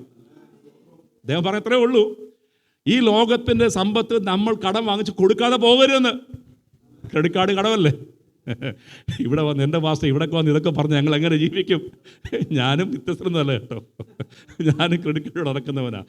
പക്ഷേ ആ ദേവദാസൻ പറഞ്ഞെന്നറിയാമോ, ലോകം അവകാശം പറഞ്ഞ ഒന്നും നമ്മുടെ ജീവിതത്തിൽ ഉണ്ടാക്കാൻ പാടില്ല. പകയും പിണക്കവും ദ്വന്ദ്വവിഷവും ഇതൊക്കെ ലോകത്തിൻ്റെ മക്കളെ, ദൈവമക്കളുടെ നല്ല പ്രിയമുള്ളവരെ, ഈ കാര്യങ്ങളൊന്നും പറഞ്ഞ് നമ്മെ പുറകോട്ട് വലിക്കാൻ ഇടയാകരുതെന്നാണ് പറഞ്ഞത് താല്പര്യം. ദൈവത്തിന് സ്തോത്രം. കാഹളം ധനിക്കുമ്പോൾ അക്ഷരെ നാം എഴുന്നേറ്റ് പോകുമ്പോൾ ഇവിടുന്ന് ഉയർത്തെഴുന്നേറ്റ് പോകുമ്പോൾ ഭാരമില്ലാത്തവരായി പോകണം. നമ്മെ പുറകോട്ട് വലിക്കുന്ന ദുഷ്ടൻ്റെ ഒരാധിപത്യം നമ്മുടെ ഉണ്ടാകുവാൻ പാടില്ല. ദൈവത്തിന് സ്തോത്രം. മറ്റുള്ളവരെ വിരോധിക്കുന്നവരായിരിക്കരുത്. കഴിയുന്നതും എല്ലാവരോടും സമാധാനം ആചരിപ്പാൻ നാം ശീലിക്കണം. ദൈവത്തിന് സ്തോത്രം. മറ്റുള്ളവരെ വിരോധിക്കുന്ന ഒരു സ്വഭാവം ഇവർക്കുണ്ടായിരുന്നു. ഞാൻ ചെയ്തതിനേക്കാൾ നല്ലൊരു ശുശ്രൂഷ ഒരു സഭയിൽ തന്നെ എടുത്തു നോക്കി. ഒരു ദൈവദാസനുണ്ട്, അദ്ദേഹം ശുശ്രൂഷയാണ്, നന്നായിട്ട് ശുശ്രൂഷിക്കും. ആ സഭയിലെ ഒരു സഹോദരൻ തന്നെക്കാൾ നന്നായി ശുശ്രൂഷിച്ചാൽ നിങ്ങൾ വിചാരിക്കുന്നുണ്ടോ ഇന്നത്തെ കാലത്ത് ശുശ്രൂഷ തോളപ്പെട്ട് ആ മോനെ സഹോദരൻ വെൽഡൺ എന്ന് പറയുമെന്ന് പുറമേ പറഞ്ഞാലും അദ്ദേഹം മനസ്സിൽ കയറി ഇവനെ എങ്ങനെയാണെന്ന് ഒതുക്കുന്നേ? എല്ലാവരും അങ്ങനെയൊക്കെ ഒതുക്കും. Praise the lord. അങ്ങനെയല്ല. Praise God. എനിക്കൊരു താലന്ത് കർത്താവ് 5 കൊടുത്തു, 3 കൊടുത്തു, 1 കൊടുത്തില്ലേ? ഓരോരുത്തരെ പ്രാപ്തിക്ക് കൊടുത്തു. കിട്ടുന്നത് കൊണ്ട് എങ്ങനെ വ്യാപാരം ചെയ്യുന്നതാണ് വിഷയം. Price the Lord. നിന്റെ അടുത്തിരിക്കുന്ന സഹോദരൻ നിന്നേക്കാൾ നന്നായി വ്യാപാരം ചെയ്ത കർത്താവേ, അത് മുഖാന്തരം അവിടുത്തെ നാമം മഹത്വപ്പെടുന്നത് പ്രാർത്ഥിപ്പാൻ നമുക്ക് കഴിയണം. അതാണ് കർത്താവ് ഒരുവനേക്കാൾ മറ്റൊരു ശ്രേഷ്ഠത എന്നാണ് പറഞ്ഞിരിക്കുന്നത്. അഥവാ 1 കിട്ടിയവൻ കുഴിച്ചിടുകയാണെങ്കിൽ അവനെ കോളറിന് എടാ കുഞ്ഞെ നിനക്ക് 1 തന്നല്ല, നീ കുഴിച്ചിടരുത് എന്ന് പറഞ്ഞ് ശാസിക്കാനും കഴിയണം. ദൈവത്തിന് സ്തോത്രം. ആമേൻ. ദൈവം നമ്മുടെ മേൽ പകർന്ന ദൈവകൃപയ്ക്ക് ഒത്തവണ്ണമായി വിശ്വസ്ത ഗ്രഹവിചാരകന്മാരായി കർത്താവിന്റെ വേലയോ ദൈവമേ സഹായിക്കുമാറാകട്ടെ. ദൈവത്തിന് സ്തോത്രം. 10-ാം അധ്യായത്തിന് 41-ാമത്തെ വാക്യോട് വായിച്ചേ. 35 വല്ലതും വായിക്കട്ടെ. 10-ാം അധ്യായത്തിന് 30. യാക്കോബിനോടും യോഹനാനോടും നീരസപ്പെട്ടു തുടങ്ങി. യേശു അവരെ അടുക്കൽ വിളിച്ച് അവരോട്, ജാതികളിൽ അധിപതികളായവർ അവരിൽ കർത്തൃത്വം ചെയ്യുന്നു, അവരിൽ മഹത്തുക്കളായവർ അവരുടെ മേൽ അധികാരം നടത്തുന്നുവെന്ന് നിങ്ങൾ അറിയുന്നു. നിങ്ങളുടെ ഇടയിൽ അങ്ങനെ അരുത്. നിങ്ങൾ അങ്ങനെ ആകരുത്. എന്താണ് വിഷയം? ഇവിടുത്തെ പ്രശ്നം എന്താണ്? 4-ാമത്തെ പ്രശ്നം എന്താണ്? അവർക്കൊരാഗ്രഹം, കർത്താവ് വരുമ്പോൾ അവൻ്റെ ഇടത്തും വലത്തും ഞങ്ങൾക്കിരിക്കണം. അമ്മയുടെ ആഗ്രഹമല്ലേ? സഹോദരന്മാരുടെ മക്കളുടെ ആഗ്രഹമല്ലേ? കർത്താവ് അതറിഞ്ഞിട്ട് അവരോട് പറഞ്ഞെന്താ അറിയുമോ? നിങ്ങൾ അങ്ങനെ ആകരുത്. ദൈവത്തിന് സ്തോത്രം. അധികാരഭ്രമം, സ്ഥാനമോഹം. ദൈവത്തിന് സ്തോത്രം. ഇതുകൊണ്ടെന്ത് പറ്റി? മറ്റു 10 പേർക്ക് 2 പേരോട് നീരസമുണ്ടായി. 12 പേരുള്ളൊരു കൂട്ടായ്മ എന്ന് ഓർക്കണം. ആകെ 12 പേരേ ഉള്ളൂ. കർത്താവ് അടുത്ത ദിവസം പോകും. ഒരുത്തിനുള്ളവൻ അവനും കുഴിഞ്ഞു പോകും. പിന്നെ എത്ര പേരുണ്ട്? 11 പേരേ ഉള്ളൂ. ഈ 11 പേരിൽ 2 പേരും ഒരു പക്ഷം, ബാക്കി 9 പേരും മറുപക്ഷം. അപ്പോൾ സഭ ഭൂമിയിൽ സ്ഥാപിതമാകുന്നതിന് മുമ്പേ എന്ത് തുടങ്ങി? ഗ്രൂപ്പിസ് തുടങ്ങി. അപ്പോൾ ഈ ഇന്നുണ്ടാകുന്ന ഗ്രൂപ്പിസ് ഓർത്ത് ഭാരപ്പെടേണ്ട, ഇത് പണ്ട് പോലെ ഉള്ളതാ. ഇവർ രണ്ടുപേരെ ഓർത്ത് മറ്റു 10 പേർക്ക് നീരസമുണ്ട്. കർത്താവ് അതറിഞ്ഞു. കർത്താവോട് പറഞ്ഞത്, എൻ്റെ കുഞ്ഞുങ്ങളെ, ജാതികളുടെ അധിപതിയായവരാണ് കർത്തൃത്വം നടത്തുന്നവർ. നിങ്ങൾ കർത്തൃത്വം നടത്തുന്നവരല്ല, നിങ്ങൾ അന്യോന്യം ശുശ്രൂഷിക്കേണ്ടവരാണ്. ഇന്ന് രാത്രി പ്രിയമുള്ളവരെ, ഞാൻ ഈ വചനം ചിന്തിച്ചപ്പോൾ ദൈവത്തിൻ്റെ ആത്മാവ് നമുക്ക് നൽകി തന്ന അനുഗ്രഹങ്ങൾക്കായി കർത്താവിന് സ്തോത്രം ചെയ്യുകയാണ്. ഇവർ തമ്മിൽ നീരസപ്പെട്ടു, ഇവർക്ക് അന്യോന്യം കയ്പുണ്ടായി. കാര്യമൊക്കെ ശരിയാണ്. യോഹന്നാന് പത്രോസിനും യാക്കോബിനുമെതിരെ മറ്റുള്ളവർ നീരസപ്പെട്ടു, അവരോട് മുറുമുറുപ്പുണ്ടായി. കാര്യം ശരിയാണ്. യോഹന്നാന്റെ സുവിശേഷം 21-ാം അധ്യായത്തിൻ്റെ 17 മുതൽ 18 വാക്യം നമുക്ക് അറിയാവുന്നതാണല്ലോ. പത്രോസിനെ കർത്താവ് മടക്കി വരുത്തിയിട്ട് ഒരു ഉദ്യോഗമേൽപ്പിക്കുകയാണ്. എൻ്റെ കുഞ്ഞാടുകളെ മേയ്ക്കാമെന്ന് പറഞ്ഞു. അപ്പോസ്തലപ്രവൃത്തി 1-ാം അധ്യായത്തിൻ്റെ 12 മുതൽ 15 ഇനിയുള്ള ഭാഗം നിങ്ങൾ ദയവായി അല്പം കൂടെ ശ്രദ്ധിച്ച് പ്രാർത്ഥനയോടെ ഇരിക്കുന്നത് അപേക്ഷിക്കുകയാണ്. അപ്പോസ്തലപ്രവൃത്തി 1-ാം അധ്യായത്തിൻ്റെ 12 മുതൽ 15 വാക്യം വായിച്ചാണ്.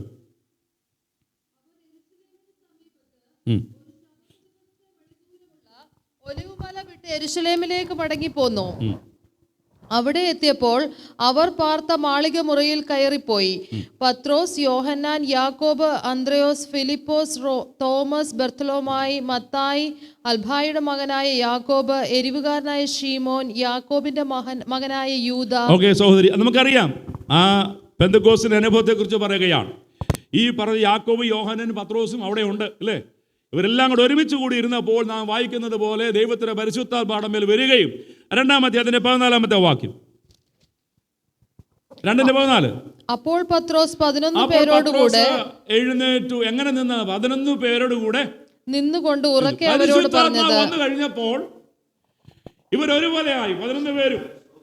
കുറച്ച് മുമ്പ് വരെ കർത്താവ് ജീവിച്ചിരുന്നപ്പോൾ അധികാരത്തിന് വേണ്ടി, സ്ഥാനത്തിന് വേണ്ടി മത്സരിച്ചിരുന്നവർ, പിറുപിറുത്തവർ, നീരസമുണ്ടാക്കിയവർ, പരിശുദ്ധാത്മാവ് വന്നു കഴിഞ്ഞപ്പോൾ ഏകഭാവത്തോടെ ഏക മനസ്സിൽ എഴുന്നേറ്റ് നിൽക്കുകയാണ്.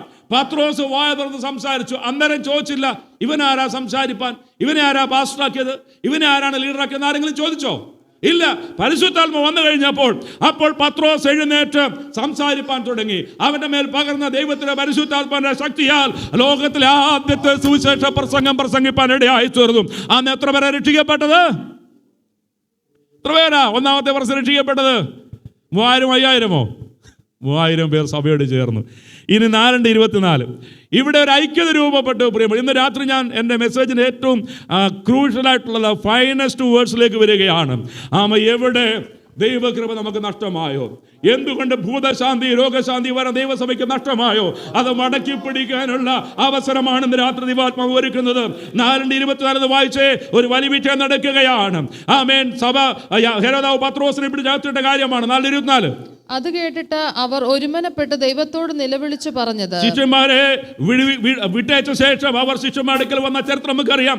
അത് കേട്ടപ്പോൾ അവർ ഒരുമനപ്പെട്ട് ദൈവത്തോട് നിലവിളിച്ചു. വായിച്ചോ സൗദര്യോട്. ആകാശവും ഭൂമിയും സമുദ്രവും അവയിലുള്ള സകലവും ഉണ്ടാക്കിയ നാഥനെ ജാതികൾ കലഹിക്കുന്നതും വംശങ്ങൾ വ്യർത്ഥമായത് നിരൂപിക്കുന്നതും എന്ത്? ഓക്കെ, അവന്റെ 30-31 വായിച്ചു. 4:30-31. സൗഖ്യമാക്കുവാൻ നിന്റെ കൈ നീട്ടുന്നതിനാലും നിന്റെ പരിശുദ്ധദാസനായ യേശുവിന്റെ നാമത്താൽ അടയാളങ്ങളും അത്ഭുതങ്ങളും ഉണ്ടാകുന്നതിനാലും നിന്റെ വചനം പൂർണ്ണ ധൈര്യത്തോടു കൂടെ പ്രസ്താവിക്കുവാൻ നിന്റെ ദാസന്മാർക്ക് കൃപ നൽകണമേ. ഇങ്ങനെ പ്രാർത്ഥിച്ചപ്പോൾ അവർ കൂടിയിരുന്ന സ്ഥലം കുലുങ്ങി. എല്ലാവരും പരിശുദ്ധാത്മാവ് നിറഞ്ഞവരായി ദൈവവചനം ധൈര്യത്തോടെ പ്രസ്താവിച്ചു. ഐക്യമതപ്പെട്ട് ഒരുമനപ്പെട്ട് ഏകഭാവത്തോടെ ഏക ശബ്ദത്തോടെ നിലവിളിച്ചപ്പോൾ നാം വായിക്കുന്നത് അവർ കൂടിയിരുന്ന സ്ഥലം കുലുങ്ങി. Praise the Lord. എണ്ണത്തിന്റെ പെരുപ്പമല്ല. 100 പേരോ 200 300 5000 പേരുടെ മെഗാ ചർച്ച് കൺസെപ്റ്റോട് ഞാൻ യോജിക്കുന്ന വ്യക്തിയല്ല. എന്നാൽ ഇന്ന് രാത്രി ഞാൻ പറയുന്നു, 2 3 പേർ എൻ്റെ നാമത്തിൽ കൂടി വരുന്ന ഇടത്ത് ഇന്ന് രാത്രി ഈ ദൈവസഭയെ നോക്കി ദൈവത്തിന്റെ പരിശുദ്ധാത്മാവ് പറയുകയാണ്, ഇപ്പോൾ നിങ്ങൾ എണ്ണത്തിൽ ചുരുക്കമായിരിക്കാം, എന്നാൽ ഐകമത്യപ്പെട്ട് ഏകഭാവത്തോടെ ഒരുമനപ്പെട്ട് നിലവിളിക്കുമ്പോൾ നിങ്ങൾ ഇരിക്കുന്ന ഇടം കുലുങ്ങും. Praise the Lord.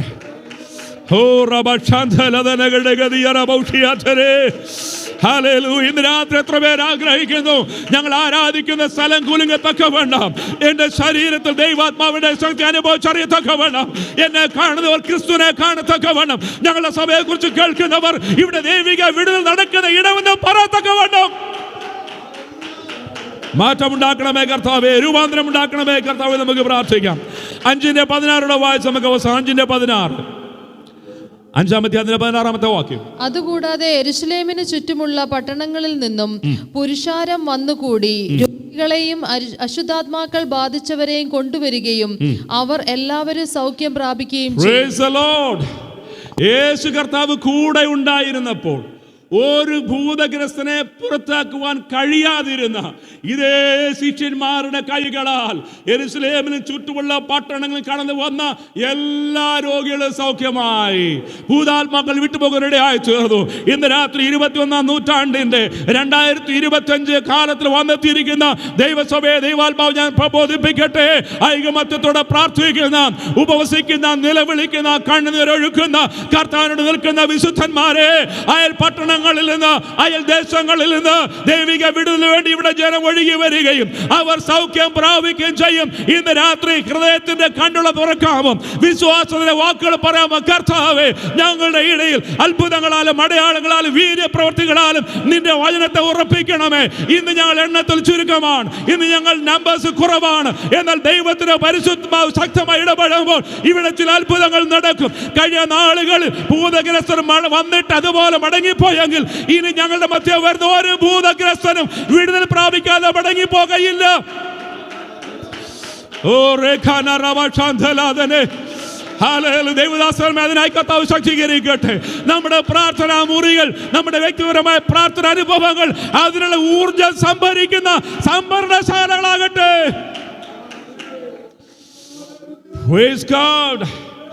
ഞങ്ങൾക്കതിനെ പുറത്താക്കാൻ കഴിയാഞ്ഞത് എന്താ? ഇന്ന് രാത്രി ദൈവത്തിന്റെ പരിശുദ്ധാത്മാവ് നമുക്ക് നൽകുന്ന മറുപടി, അല്പവിശ്വാസത്തെ അതിജീവിപ്പാനുള്ള കൃപ നൽകണമേ. ഞങ്ങളുടെ മധ്യ വലിയവനാർന്നുള്ള ചിന്ത ഞങ്ങളെ ഭരിക്കാതിരിക്കട്ടെ കർത്താവേ.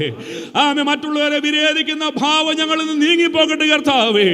ഒരു സ്ഥാനമാകും അധികാരമോഹം ഞങ്ങളുടെ ഉള്ളത്തിലുണ്ടാകാതെ ഞങ്ങൾ ചെയ്യുന്നതിൽ കർത്താവിന് വേണ്ട ചെയ്യുവാനും മനസ്സ് ഞങ്ങൾക്ക് നൽകണമേ. എൻ്റെ കർത്താവിൻ്റെ മനോഭാവം ഞങ്ങൾക്കുണ്ടാകട്ടെ. അങ്ങനെ മനോഭാവത്തോടെ പ്രാർത്ഥിക്കുകയും പ്രവർത്തിക്കുന്നതിനിടയിൽ രോഗസൗഖ്യം പിന്നെ നടക്കും. ആമേൻ. ഇന്ന് രാത്രിയിൽ കർത്താവിൻ്റെ കൃപയിൽ നമുക്ക് ആശ്രയിക്കാം.